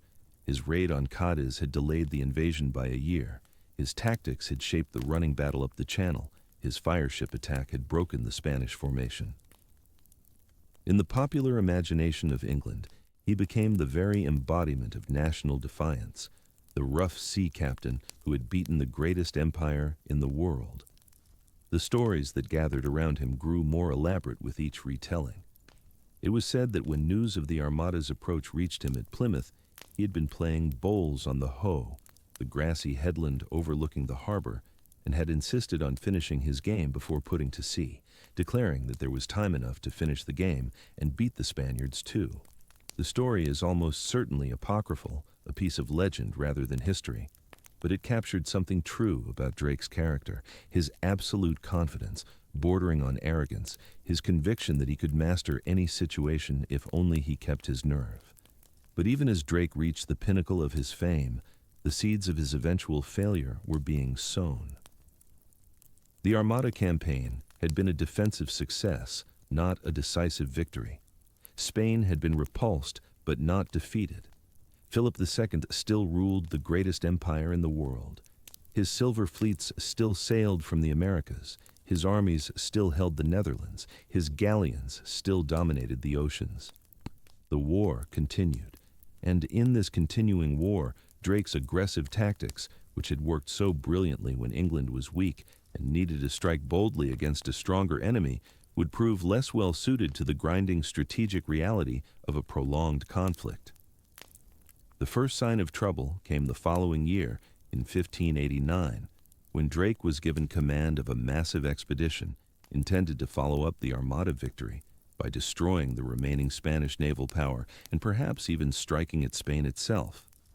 The fleet was enormous. Some 150 ships and nearly 20,000 men, the largest English military force ever assembled. The objectives were ambitious. First, to destroy the remnants of the Armada in their home ports. Second, to capture the Azores and establish a permanent base from which to intercept the Spanish treasure fleets. Third, and most fantastically, to place Dom Antonio, the pretender to the Portuguese throne, on the throne in Lisbon, thus detaching Portugal from Spain and creating a new Protestant ally on the Iberian Peninsula. It was too much. The expedition, sometimes called the English Armada or the Counter Armada, was a disaster from beginning to end. Drake, sharing command with Sir John Norreys, the army commander, failed to attack the damaged Spanish ships at Santander and San Sebastian, the first and most important objective. Instead, diverted by the prospect of plunder, he sailed directly to Corunna, where he captured and sacked the lower town, but failed to take the well-fortified upper town.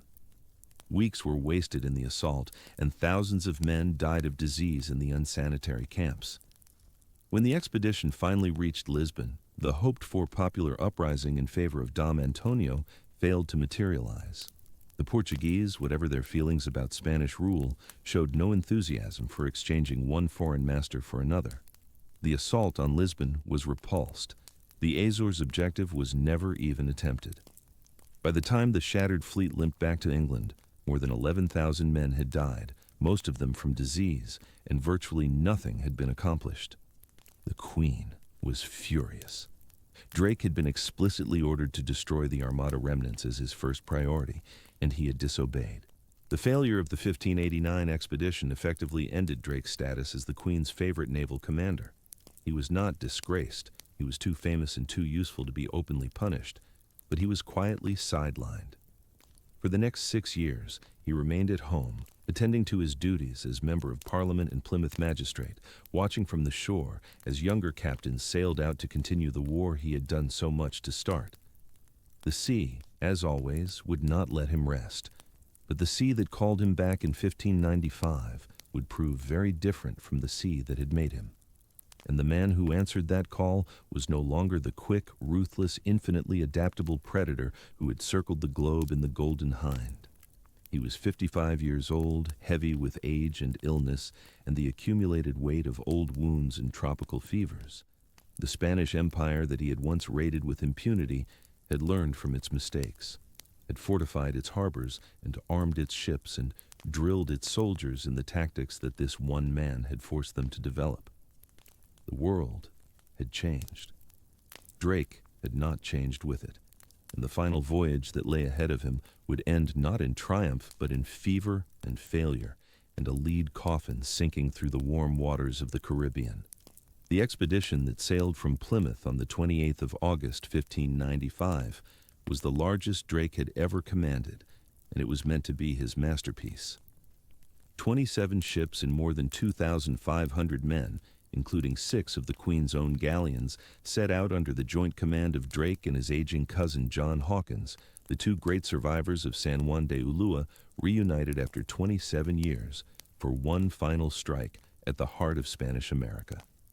The plan was characteristically ambitious: to intercept the treasure fleet at its source, to capture the great fortified ports of the Caribbean and hold them permanently, to break the silver economy of Spain so completely that Philip would have no choice but to sue for peace. It was, in short, the same dream Drake had been chasing since he was 28 years old, now swollen to imperial proportions. And from the very beginning, everything went wrong. The trouble started before they even cleared the English Channel. A last-minute intelligence report reached London that a Spanish treasure galleon, the San Juan, had been damaged in a storm and was sheltering in the harbor of San Juan de Puerto Rico, her holds reportedly stuffed with 2.5 million ducats in silver and gold. The news was too tempting to ignore. The Queen's Council ordered Drake and Hawkins to make Puerto Rico their first objective, to seize the crippled galleon before she could be repaired and escape. This change of plan immediately compromised the expedition's secrecy, its most essential asset. The diversion to Puerto Rico gave the Spanish time to prepare, time to reinforce, time to transform what should have been a surprise attack into a frontal assault against a defended position. The 2 commanders did not agree on how to proceed. Hawkins, now 63 years old and suffering from some unspecified illness that had been weakening him for months, wanted to sail directly to Puerto Rico with all speed, hoping to arrive before the Spanish could organize their defenses. Drake, characteristically, wanted to pause along the way to raid the Canary Islands, capturing supplies and perhaps some additional plunder before pressing on to the main objective. The argument between the 2 old men was bitter, and it was never fully resolved. They compromised by stopping briefly at the Canaries, where Drake landed a raiding party that was bloodily repulsed by Spanish defenders who had been warned of the English approach. The failed attack accomplished nothing except to confirm to the Spanish authorities that Drake was coming and to give them time to send fast ships ahead with warnings for Puerto Rico. The fleet sailed on, but the damage was done. Somewhere in the mid-Atlantic, Hawkins's health collapsed entirely. The old man who had taught Drake the trade of slaving and privateering, who had survived San Juan de Ulua beside him and rebuilt the English Navy in the years that followed, lay dying in his cabin as the ships drove westward through the trade winds. He died on the 12th of November, 1595, within sight of Puerto Rico, the island they had come to capture. He was buried at sea the same day, his body committed to the deep in a weighted canvas shroud, while Drake watched from the deck of his own ship, perhaps remembering the cramped deck of the Jesus of Lubeck 27 years before, the Spanish treachery, the desperate flight across the winter Atlantic. They had been so young then. They had lost so many friends, and now the last of them was gone, sinking through the blue Caribbean water to a grave without a marker. Drake pressed on alone. He arrived at San Juan de Puerto Rico on the 22nd of November, but whatever chance the expedition might once have had was already lost. The Spanish had used the weeks of warning well. The damaged treasure galleon had been moved into the inner harbor and stripped of her cargo, which had been carried ashore and buried for safekeeping. The entrance to the harbor had been blocked by sunken ships. 5 Spanish frigates, newly arrived from the mainland, had reinforced the garrison. The fortifications had been strengthened. Cannon had been mounted on every elevation commanding the harbor approach. When Drake's ships appeared off the coast, they were met not by the confused and frightened defenders he remembered from the raids of his youth, but by an organized military force that knew he was coming and was ready for him. The first attack was a disaster. Drake attempted a nighttime raid with his small boats, hoping to slip into the harbor under cover of darkness and burn the Spanish ships at anchor. The raiding party was detected almost immediately. Spanish gunners, firing by the light of bonfires lit along the shore, raked the English boats with cannon fire at close range. Several boats were sunk. Dozens of men were killed or wounded. Drake himself narrowly escaped death when a cannonball smashed through the cabin of his flagship, killing 2 officers who were sitting at dinner with him and spraying him with splinters and blood. The raid failed completely. The English withdrew. For 3 days, Drake lingered off the coast of Puerto Rico, searching for some weakness in the Spanish defenses, some opportunity to salvage the situation. He found none. The harbor was too well protected. The treasure had been hidden. The garrison was too strong. On the 25th of November, he gave the order to sail south, abandoning the first objective of the expedition without having accomplished anything at all. The fleet moved down the chain of the Lesser Antilles, stopping at various islands to take on water and firewood, burning a few undefended villages, capturing a handful of small merchant vessels that were not worth the gunpowder spent on them. The great predator of the Spanish Main was reduced to picking scraps. Every harbor that might have held treasure had been warned. Every settlement that might have been vulnerable had been reinforced. The network of Spanish intelligence that Drake's own raids had forced into existence was now working against him with terrible efficiency. Wherever he went, the Spanish were waiting. In late December, the expedition reached the coast of the Spanish Main itself, the northern shore of South America, where Drake had won his first great victory at Nombre de Dios more than 20 years before. He attempted to land a force at the town of Rio de la Hacha, a small trading post that he had raided successfully in the past. But the Spanish had burned the town themselves before retreating inland, leaving nothing for the English to plunder. Drake's men spent several days searching the empty buildings in the surrounding countryside, finding only a few hidden stores of pearls and hides that some of the colonists had failed to carry away in time. It was a pathetic haul for an expedition of this magnitude. He sailed on to Santa Marta, another town he had raided in earlier years.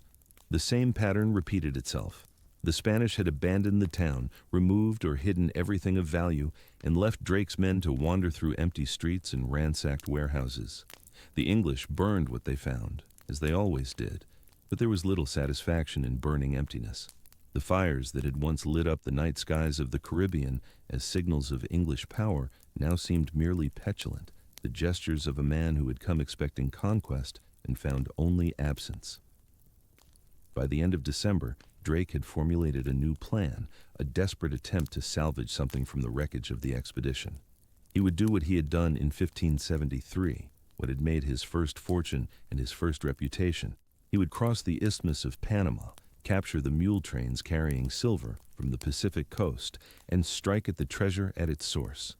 It was the old dream, the hilltop vision, the memory of kneeling in the jungle with his Cimarron allies and praying to sail an English ship on those forbidden waters.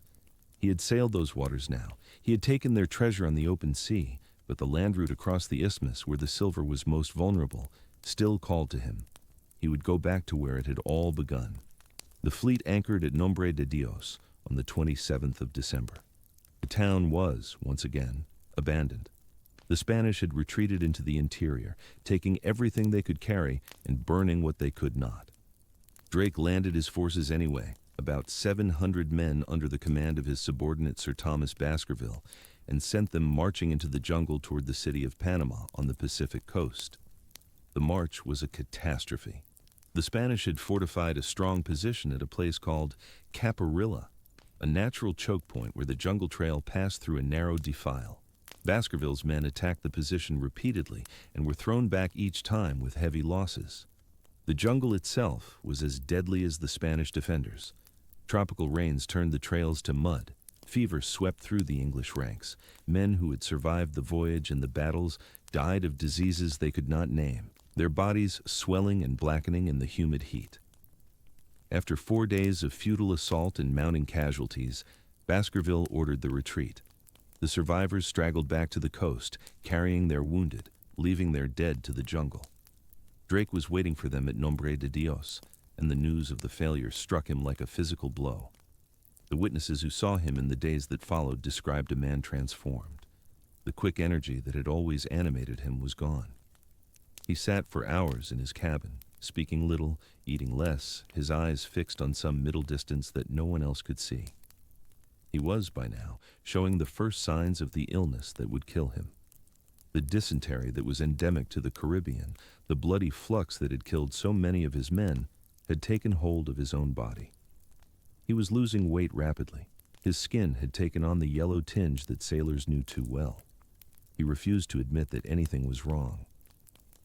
The fleet sailed from Nombre de Dios on the 4th of January 1596, moving slowly westward along the coast toward the small harbor of Portobello.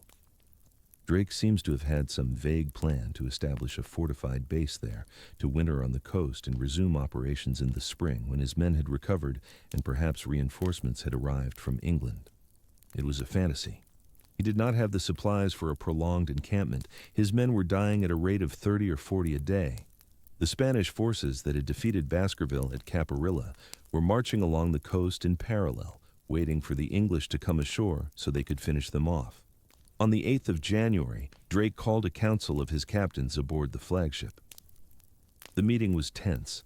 Several of the officers urged an immediate return to England, while they still had enough healthy men to sail the ships. Others argued for one more attack, one more roll of the dice, pointing out that they could not go home empty-handed without facing the Queen's displeasure and the derision of their countrymen. Drake listened to both sides, but those who were there later said that he seemed distracted, uncharacteristically indecisive, his mind wandering from the discussion.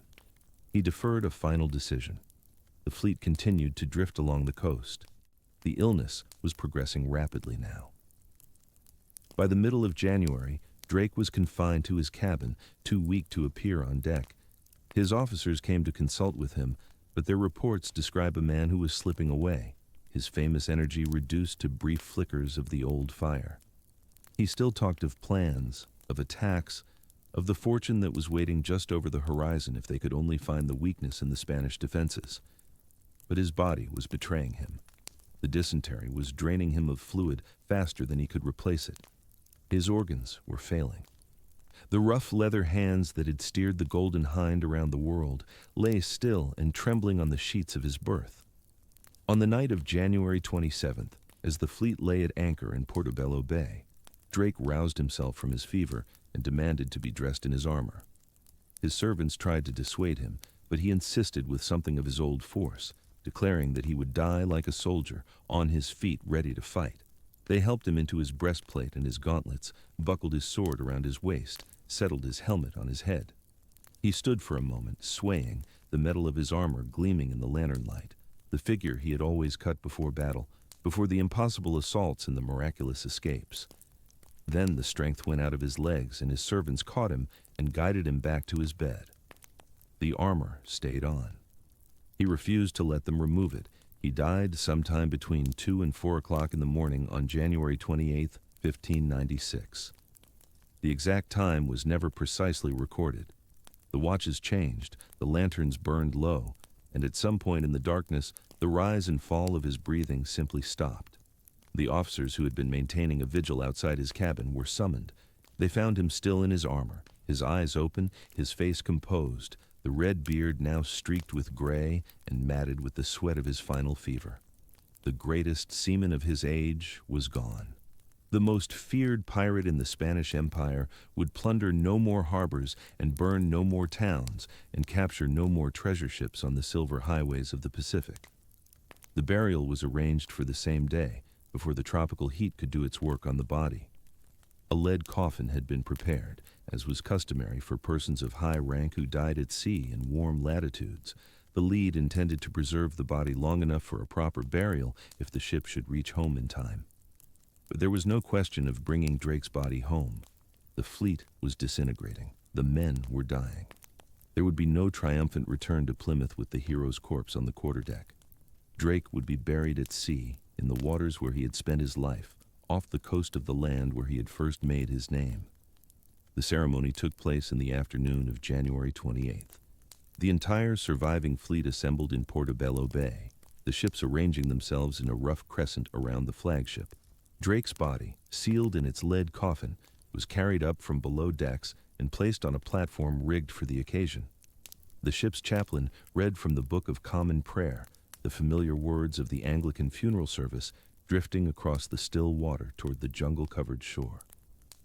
The drum rolls of the funerary salute echoed off the hills, and then the coffin was tipped over the side and allowed to slide into the warm green water of the bay, sinking slowly through the shafts of tropical sunlight toward the sandy bottom. They sank 2 captured Spanish ships alongside him as a kind of tribute, the vessels scuttled and sent down to keep the Admiral Company in his final anchorage. It was a gesture toward the old days, the great days, when Spanish prizes had been so plentiful that they could be used as funeral offerings. Then the fleet weighed anchor and sailed away, leaving Drake in his lead coffin on the bottom of a foreign harbor, 3,000 miles from the green hills of Devon and the cold gray waters of Plymouth Sound, where he had learned to love the sea. The voyage home was a nightmare. The remaining officers quarreled over command. The Spanish harassment continued. More men died of disease. The fleet straggled back to England in scattered groups over the following months, bringing with them the news that would shock the nation. Francis Drake was dead. The great captain, the terror of the Spanish Main, the hero of the Armada, was gone. He had died not in glorious battle, but of common dysentery, in a failed expedition against enemies who had finally learned how to defeat him, his body rotting at the bottom of a Caribbean harbor where the fish would make short work of any flesh that seeped from the seams of his lead coffin. Queen Elizabeth received the news with the cold pragmatism she had learned over decades of ruling a beleaguered kingdom. Drake had been useful, and now he was not. The war with Spain would continue. Other captains would rise to take his place. The great national project that he had helped to initiate, the transformation of England from a small island kingdom into an oceanic power, would proceed without him. She ordered prayers said in the churches and moved on to the next crisis.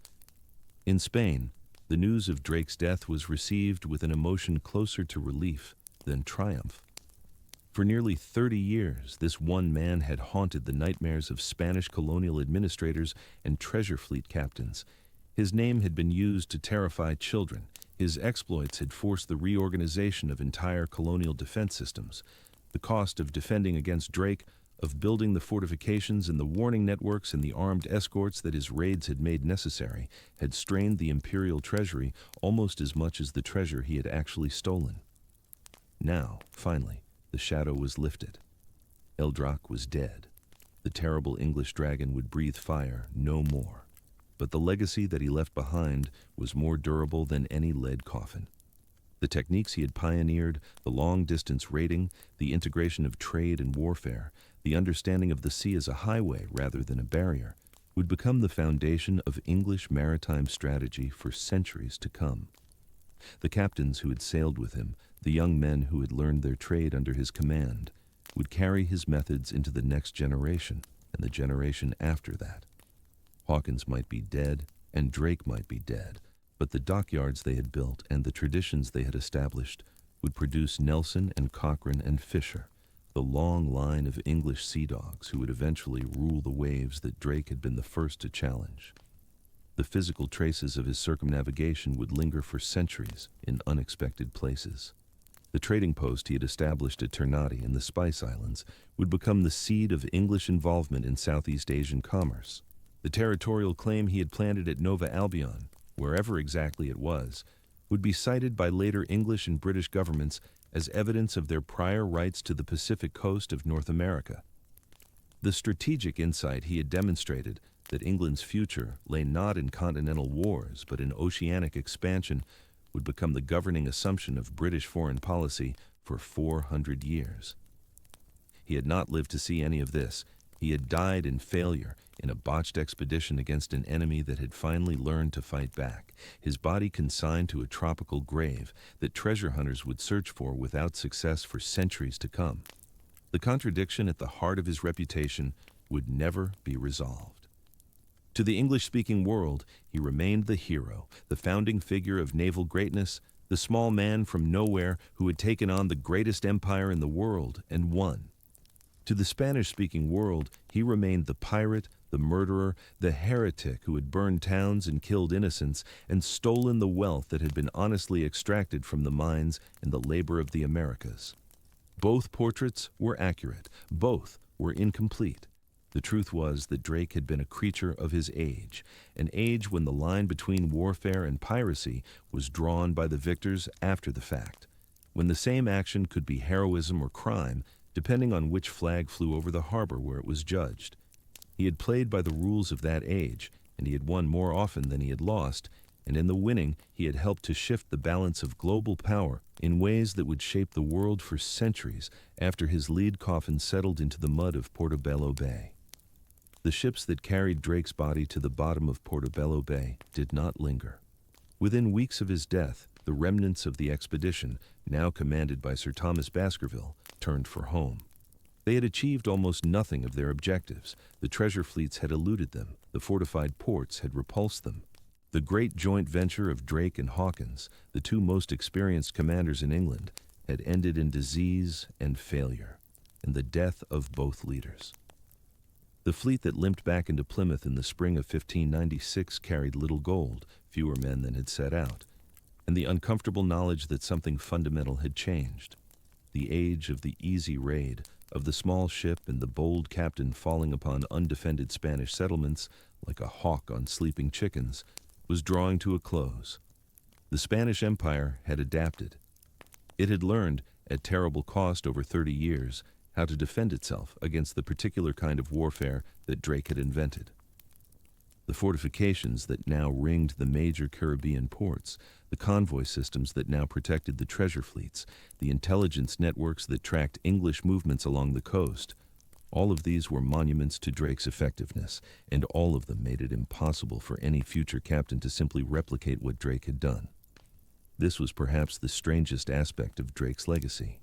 His very success had made his methods obsolete. He had raided with impunity because the Spanish had no defenses. His raids had forced the Spanish to build defenses.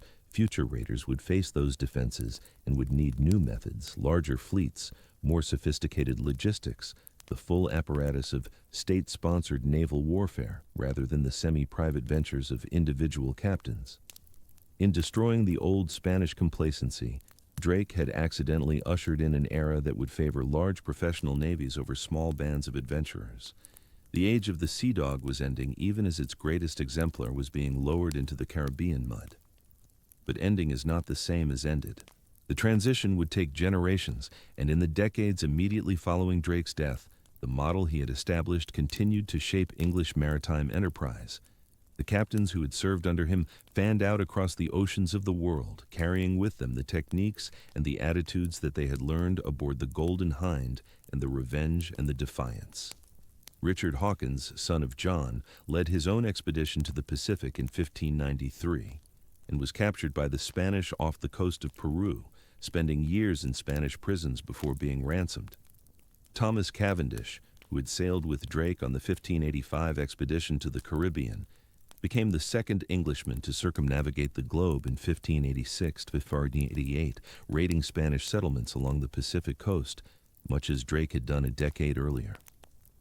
Walter Raleigh, who had not sailed with Drake, but who shared his vision of oceanic expansion, poured his fortune and eventually his life into the attempt to establish an English colony in the Americas, first at Roanoke in the 1580s and then in Guyana in the early 1600s.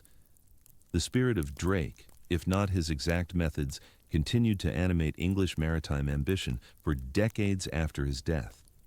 The physical infrastructure that Drake had helped to build proved even more durable than the traditions he had established. Plymouth, the port from which he had sailed so many times, continued to grow as a naval base and a center of oceanic trade. The dockyards at Chatham and Deptford, where the ships of the Elizabethan Navy had been built and maintained, would expand over the following century into the largest industrial enterprises in England. The Admiralty, still a relatively informal institution in Drake's day, would gradually develop into a sophisticated bureaucracy capable of projecting English sea power across the globe. These were not Drake's creations in any direct sense, but they were consequences of the strategic vision that he had helped to articulate, the understanding that England's future lay not in the fields of Flanders, but in the sea lanes of the Atlantic and the Indian Ocean and the Pacific. The Queen who had knighted Drake and who had shared in the profits of his voyages did not long survive him. Elizabeth died in March of 1603, having reigned for 45 years, having transformed England from a minor Protestant kingdom on the edge of Europe into a significant power capable of defying the might of Spain. She left no children, and the crown passed to James Stuart, King of Scotland, the son of Mary, Queen of Scots, whom Elizabeth had executed 16 years earlier. James came to the throne with very different priorities than his predecessor. He wanted peace with Spain, reconciliation with the Catholic powers, an end to the expensive and draining conflicts that had consumed the last decades of Elizabeth's reign. Within a year of his accession, he had negotiated a treaty with Spain that ended the war that had been raging officially and unofficially since the 1580s. The age of Drake was truly over. The new king had no interest in sea dogs and privateers. He wanted respectability. And respectability meant behaving like other European monarchs, which meant recognizing the legal frameworks that made piracy piracy and not warfare. The Treaty of London of 1604 formally ended hostilities between England and Spain and established terms for peaceful coexistence. For the first time in decades, English ships could sail to Spanish ports without fear of confiscation, and Spanish ships could do the same in England. The privateering commissions that Elizabeth had handed out so freely were withdrawn. The legal cover that had protected men like Drake from the charge of piracy was no longer available. This did not mean that English maritime aggression ceased entirely. Piracy continued in the Caribbean and the Mediterranean and the coasts of Africa, but it was now officially illegal, punishable by hanging, conducted by men who could expect no protection from their government if they were caught. The age of the state-sponsored pirate, the licensed thief who raided with royal approval, was over. But the economic and strategic forces that Drake had set in motion could not be reversed by treaty. English merchants had tasted the profits of the oceanic trade, and they would not willingly abandon them. The East India Company, founded in 1600, just 4 years after Drake's death, would build on the commercial contacts that Drake and his contemporaries had established in Southeast Asia. The Virginia Company, chartered in 1606, would finally establish the permanent English colony in North America that Raleigh and others had failed to create. The Muscovy Company and the Levant Company and a dozen other trading ventures would push English commerce into every corner of the known world. Drake had not created these enterprises, but he had helped to create the conditions in which they became possible. The accumulated capital, the pool of experienced seamen, the strategic confidence, the sense that the ocean was a highway open to English ships, and that the great empires of Spain and Portugal could be challenged and defeated. The religious dimension of Drake's career also outlived him. though in transformed forms. The fierce Protestant conviction that had driven Drake to see the Spanish as enemies of God, as well as enemies of England, would continue to shape English attitudes toward Catholic Europe for centuries. The Black Legend, the Protestant narrative that portrayed Spanish colonialism as uniquely cruel and Spanish Catholicism as uniquely corrupt, would become a founding myth of English and later British imperial ideology. When English colonists in North America looked for precedents to justify their own treatment of indigenous peoples, they would point to the supposedly worse behavior of the Spanish, conveniently forgetting that the English had their own brutal record. When British abolitionists in the 19th century campaigned against the slave trade, they would invoke the Spanish asiento and the horrors of the Caribbean plantation system while downplaying the centuries of British involvement in exactly the same commerce. The moral framework that Drake had used to justify his raids, the idea that attacking Spain was not mere theft but holy war against the enemies of true religion, would prove remarkably adaptable to changing circumstances. The physical memory of Drake faded more slowly than the strategic and ideological legacies. His great house at Buckland Abbey remained in the hands of his descendants and their connections for centuries, eventually passing to the National Trust in the 20th century. The drum that he supposedly carried on his circumnavigation became the focus of a persistent legend that it would beat of its own accord whenever England was in danger, summoning the spirit of Drake to defend his country. The drum was said to have sounded at the time of the Armada, and again at Trafalgar, and again when the German fleet surrendered at Scapa Flow in 1918. Whether any of this was true hardly mattered. What mattered was that people believed it, or wanted to believe it, that Drake had become not merely a historical figure, but a mythological one, a patron spirit of English naval power whose protection could be invoked in times of crisis. The statues and the monuments came later. Plymouth erected a statue of Drake on the Hoe, the grassy headland from which he was supposed to have watched the Armada approach while finishing his game of bowls. The story of the bowls is probably apocryphal, first recorded decades after the event and bearing all the hallmarks of legend rather than history. But it captured something essential about Drake's reputation, the unflappable coolness, the contempt for danger, the confidence that bordered on arrogance. Streets and schools and pubs were named after him. His face appeared on stamps and coins. He became part of the furniture of English national identity, invoked whenever anyone wanted to celebrate English courage or seamanship or bloody-minded defiance of the odds. But Drake's memory was never uncontested. The Spanish did not forget him, and they did not remember him fondly. In Latin America, especially, where the consequences of European colonization were felt most directly and most brutally, Drake remained a symbol not of courage, but of aggression, not of freedom, but of the violence that the Protestant North had inflicted on the Catholic South. The treasure he had stolen had been extracted from the mines of Peru and Mexico by the labor of indigenous workers and enslaved Africans under conditions of appalling cruelty. Drake had not created that system, but he had profited from it, had stolen wealth that was itself the product of theft on an incomprehensibly larger scale. His raids had killed Spanish sailors and soldiers and civilians who were no more responsible for their empire's policies than the English sailors and soldiers who served under Drake were responsible for theirs. To celebrate Drake was to celebrate violence, to celebrate empire, to celebrate the zero-sum logic of early modern plunder economics in which one nation's gain was always another nation's loss.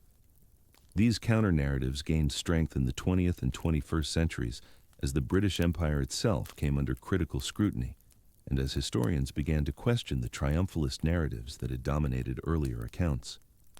The Drake who emerged from this revisionist scholarship was not the simple hero of Victorian legend, but a more complex and troubling figure, a man who had participated in the slave trade in his youth, who had ordered the execution of a friend and fellow officer under dubious legal circumstances, who had killed and robbed with enthusiasm and without apparent moral qualm, who had represented not the birth of something admirable, but the beginning of a process of English and later British global expansion that would bring suffering to millions of people across 5 continents over 4 centuries. Both versions of Drake contained truth. Neither contained the whole truth. The difficulty for anyone trying to understand him honestly lay in holding both pictures in mind simultaneously, refusing the temptation to collapse the complex reality into a simple moral verdict. Drake was a hero, and Drake was a pirate. Drake was brave, and Drake was cruel. Drake helped to build a nation, and Drake helped to build an empire whose costs are still being reckoned today. The reconciliation of these opposites was not something that Drake himself ever attempted or perhaps even understood.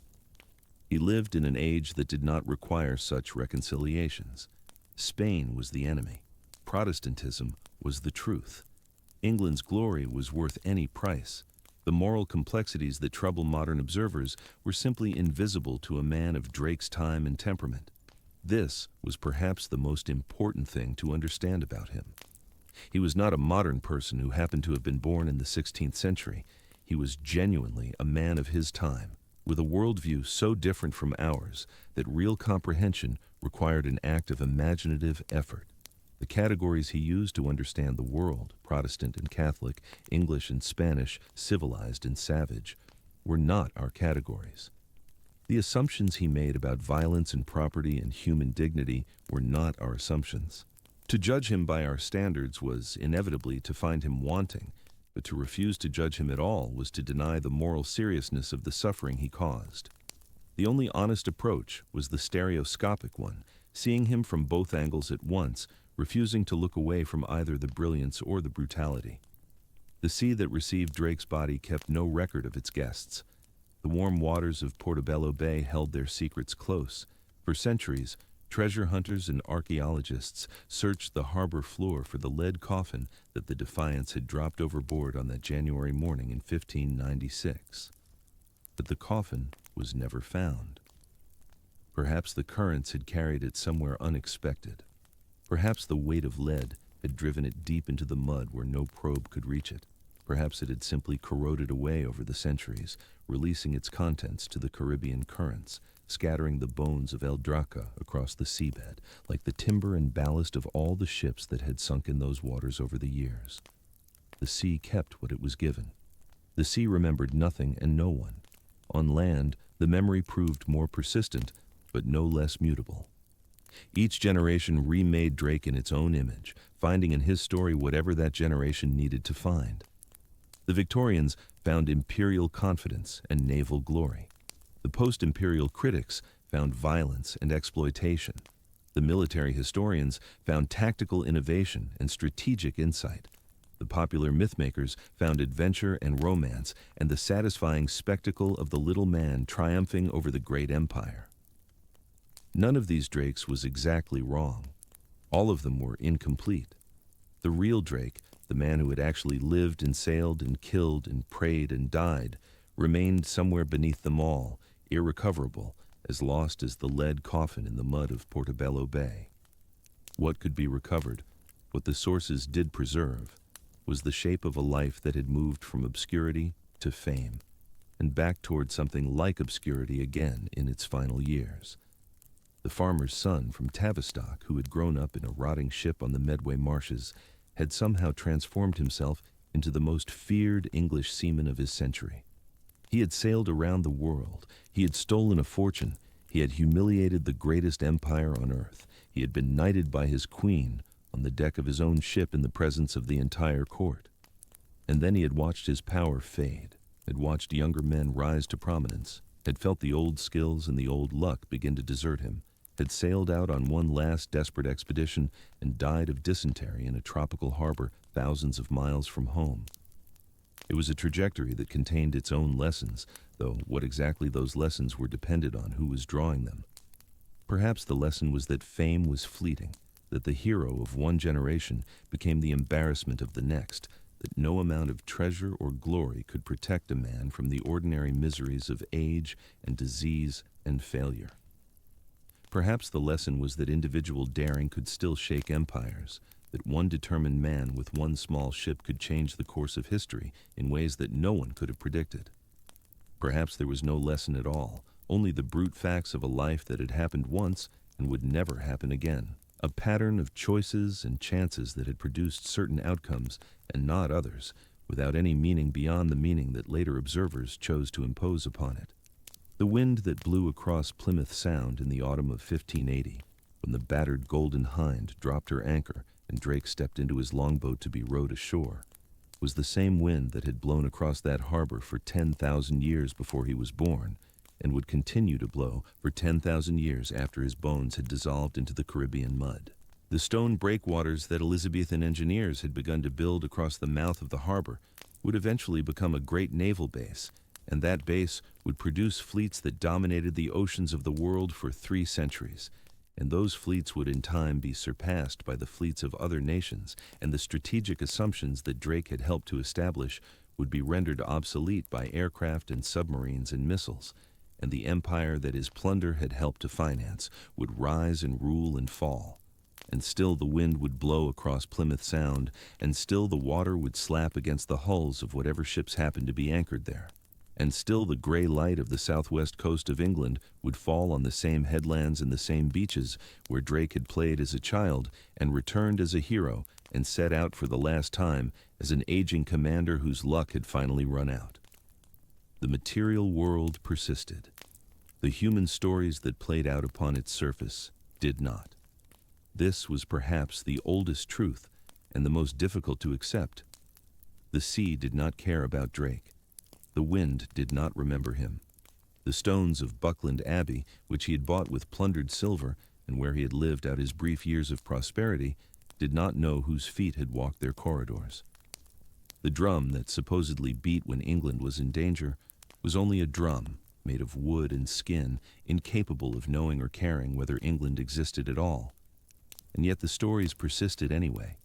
Human beings told them to each other, passed them down, wrote them in books, carved them in stone, argued about them in classrooms and pubs and scholarly journals. The stories changed with each telling, but something at their center remained stable, some irreducible core of events that had actually happened, actions that had actually been taken, consequences that had actually followed. Drake had really sailed around the world. He had really captured the Cacafuego. He had really burned the King of Spain's beard at Cadiz. These things had happened. They could be interpreted in many ways, but they could not be made to unhappen. The past was fixed, even if our understanding of it was not. The coffin sank into the warm water. The ships sailed away. The world that Drake had helped to make continued to make itself, generation after generation, consequence after consequence, until the present day, when the descendants of the conflicts he fought and the trade routes he sailed and the empires he challenged still shape the map and the economy and the politics of the globe.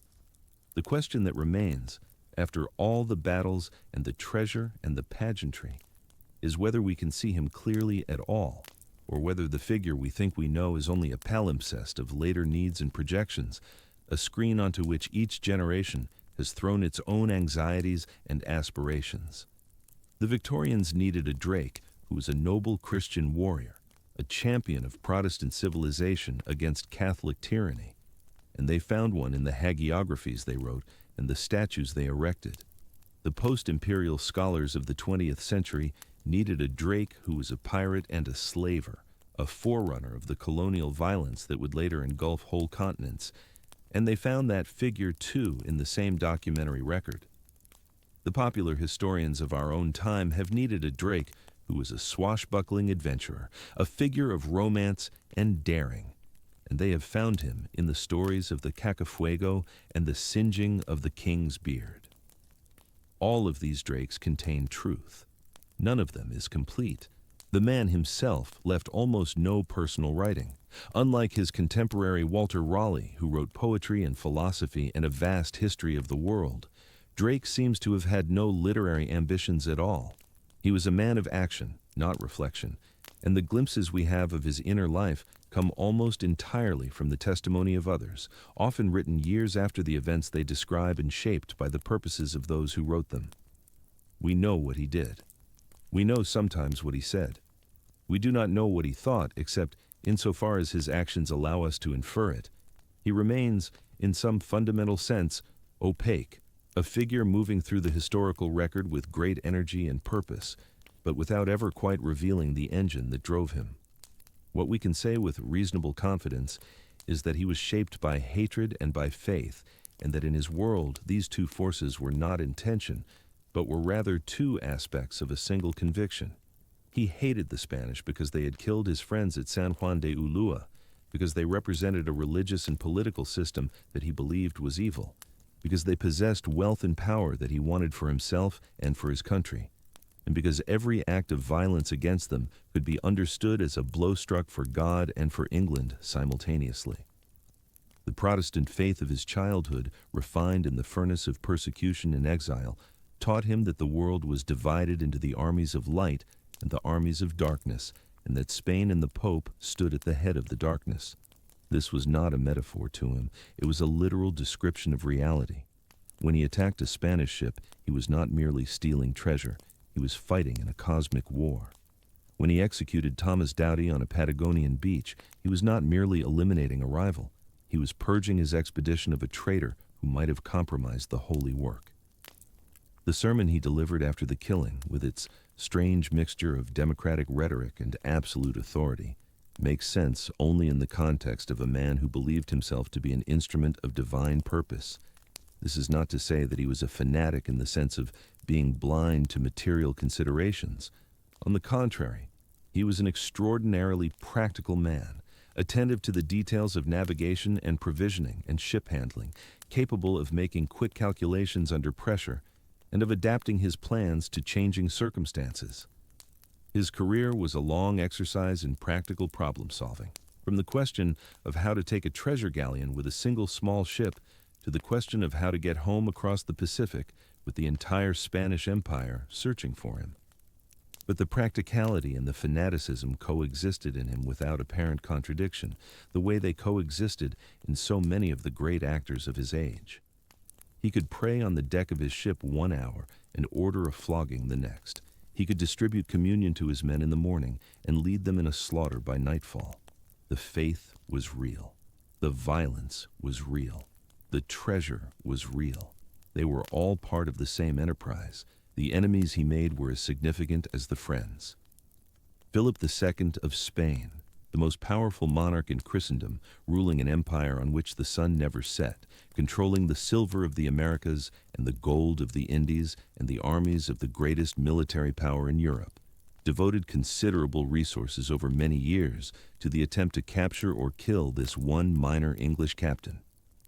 The 20,000 ducats placed on Drake's head was a staggering sum, enough to make a man wealthy for life, and it was offered seriously, not as a gesture, but as a genuine bounty that Philip expected someone to collect. The king's hatred of Drake was personal and intense, fueled not only by the material losses Drake had inflicted, but by the humiliation of being repeatedly defied and mocked by a nation that Philip regarded as a minor heretic backwater. Drake understood this hatred and cultivated it. He enjoyed tweaking the nose of the great king. The singeing of the beard at Cadiz was not only a military operation, but a theatrical performance designed to demonstrate to all of Europe that the mighty Philip could be insulted with impunity by a rough little Devonshire seaman.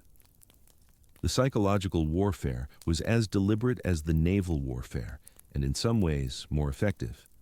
But the enemies who mattered most to Drake's long-term reputation were not Spanish. They were English, the rivals and critics within his own country who envied his success, resented his low birth, and questioned both his methods and his motives. Sir William Burrough, who had served as Drake's vice admiral on the Cadiz raid, later brought formal charges against him, accusing him of recklessness and insubordination.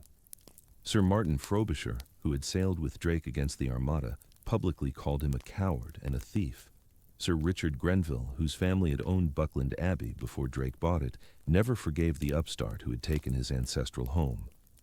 These men were gentlemen by birth, the sons and grandsons of knights and lords, and they could not accept that a farmer's son from Tavistock should rise above them through mere skill and daring. The social tensions of Tudor England, the rigid hierarchies of blood and breeding that determined a man's place in the world, were suspended in Drake's case, but not abolished. He was a knight, but he was not a gentleman. He was rich, but he was not well born. He had the Queen's favor, but he did not have the respect of his peers. The loneliness that this must have produced is difficult to measure, but impossible to ignore. Drake had allies, followers, admirers, but he had very few friends among his equals. His first wife, Mary Newman, whom he had married in 1569, died in 1583, and we know almost nothing about her or about their marriage.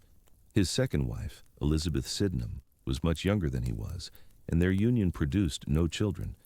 He seems to have had no intimate companions, no one to whom he confided his doubts or his fears. The famous portrait of him, now in the National Portrait Gallery, shows a man of perhaps 45, with a high forehead and a pointed beard, and eyes that are at once shrewd and guarded, revealing nothing of what lay behind them. He looks like a man who has learned to keep his own counsel, to trust no one completely, to rely on himself alone. This may have been the price of his rise. The higher he climbed, the more isolated he became, until at the end, dying of dysentery in a tropical harbor surrounded by subordinates who revered him but did not know him, he was as alone as he had ever been. The death itself was inglorious in a way that his life had not been. Dysentery was a common killer of sailors in the Caribbean, a disease of contaminated water and poor sanitation, wholly impersonal and wholly undramatic. There was no final battle, no last heroic stand, only a slow wasting in his cabin while the fleet sat uselessly in the harbor and the Spanish watched from the shore. His request to be dressed in his armor, if the story is true, was pathetic rather than noble. The confusion of a dying man who could not accept that his end would come in bed rather than on the quarterdeck.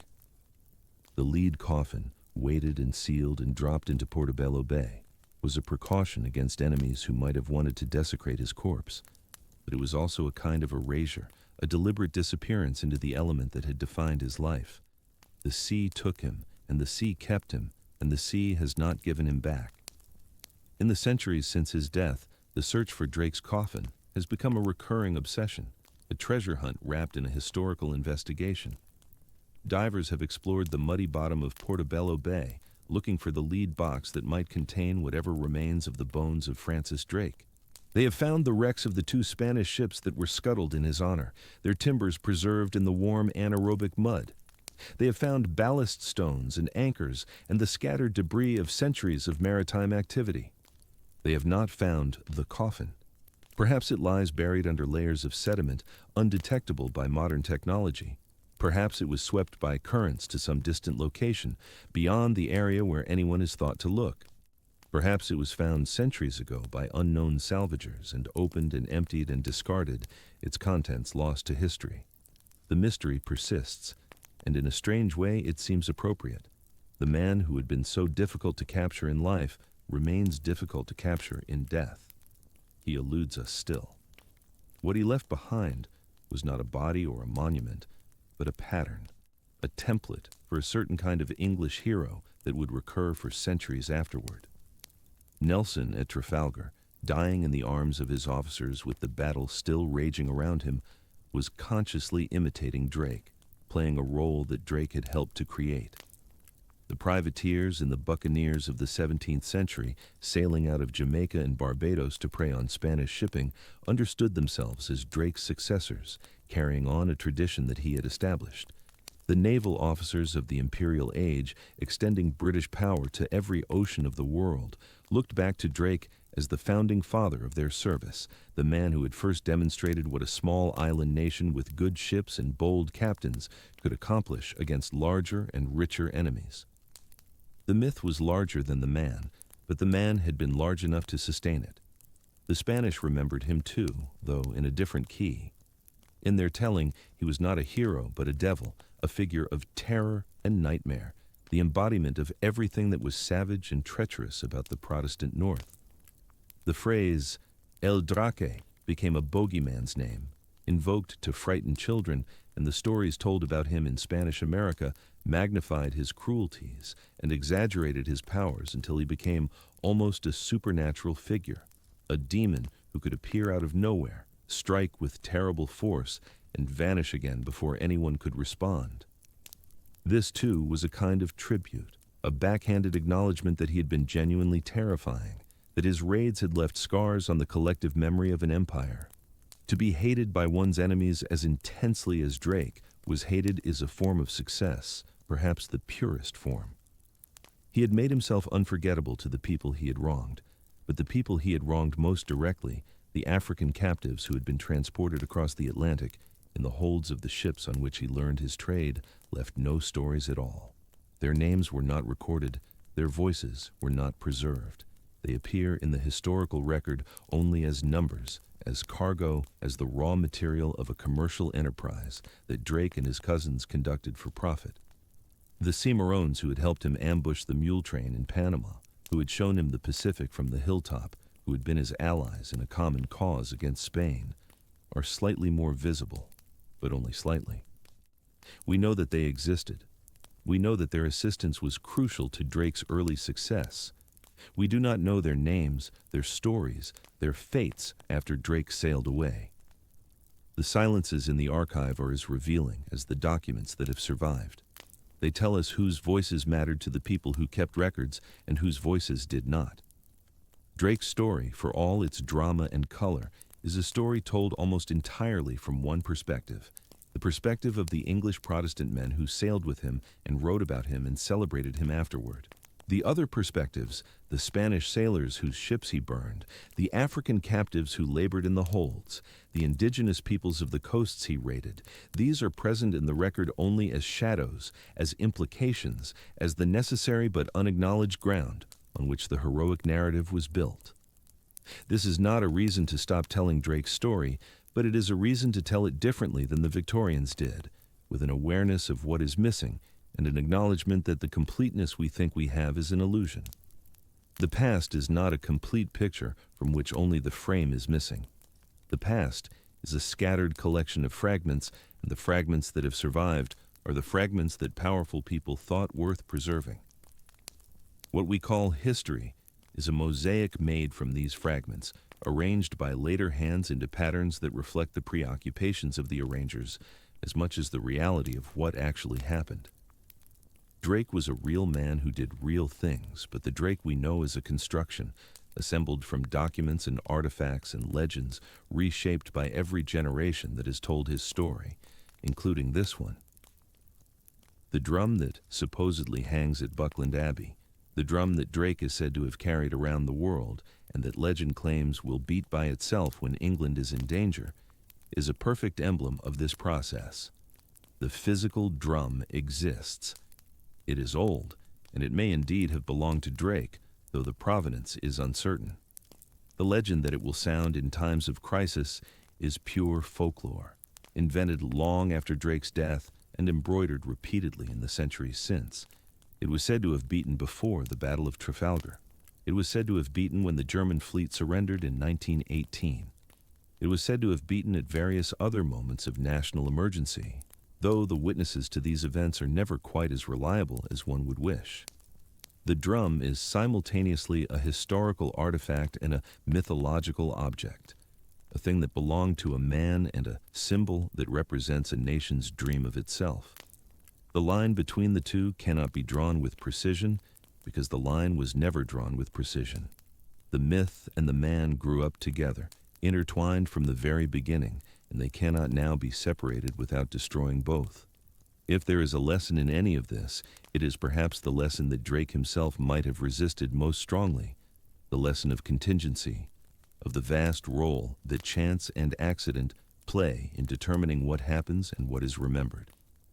Drake was born into a world of religious war and imperial competition, a world in which the skills he possessed were valuable and the opportunities he seized were available.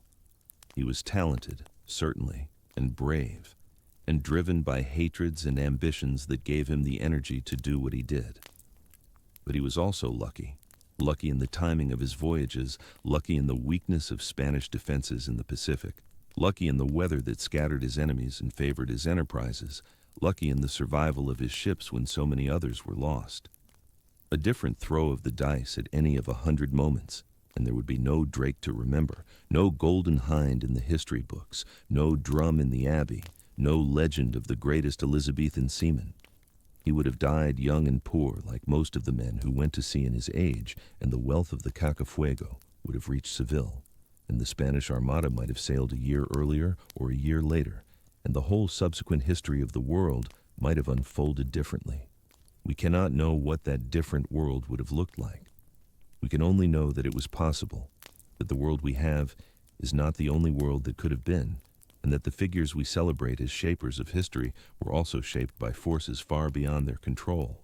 The evening of his last day, before the fever took him entirely, Drake is said to have called for his servants and asked them to dress him in his armor as though he were preparing for a battle that was no longer possible to fight. They did as he asked, strapping the breastplate over his wasted body, fastening the gorget around his throat, placing the helmet on his head. Then they helped him back to his bed, and he lay there in the warm Caribbean darkness, listening to the sounds of the ship around him, the creak of the timbers, the slap of the water against the hull, the distant voices of men who would soon be leaderless. What he thought in those final hours, no one recorded. Whether he prayed, whether he remembered, whether he regretted, whether he was at peace, these things are lost to us forever. The consciousness that had driven one of the most extraordinary careers of its age flickered and dimmed and went out, and what remained was only a body in armor, growing cold, waiting to be sealed in lead and dropped into the deep. The coffin sank through the warm green water, past the hulls of the anchored ships, past the shadows of fish that had never seen snow, past the boundary where the light gave out and the darkness of the deep began. It settled into the mud of Portobello Bay, and the mud closed over it, and the currents shifted and the sediments accumulated, and the years became decades, became centuries. Above the water, the fleets sailed away. The Spanish eventually fortified their coasts, learned their lessons, adjusted their defenses. The English built their empire on foundations that Drake had helped to lay, though they rarely acknowledged how much of those foundations were made of stolen silver and enslaved bodies.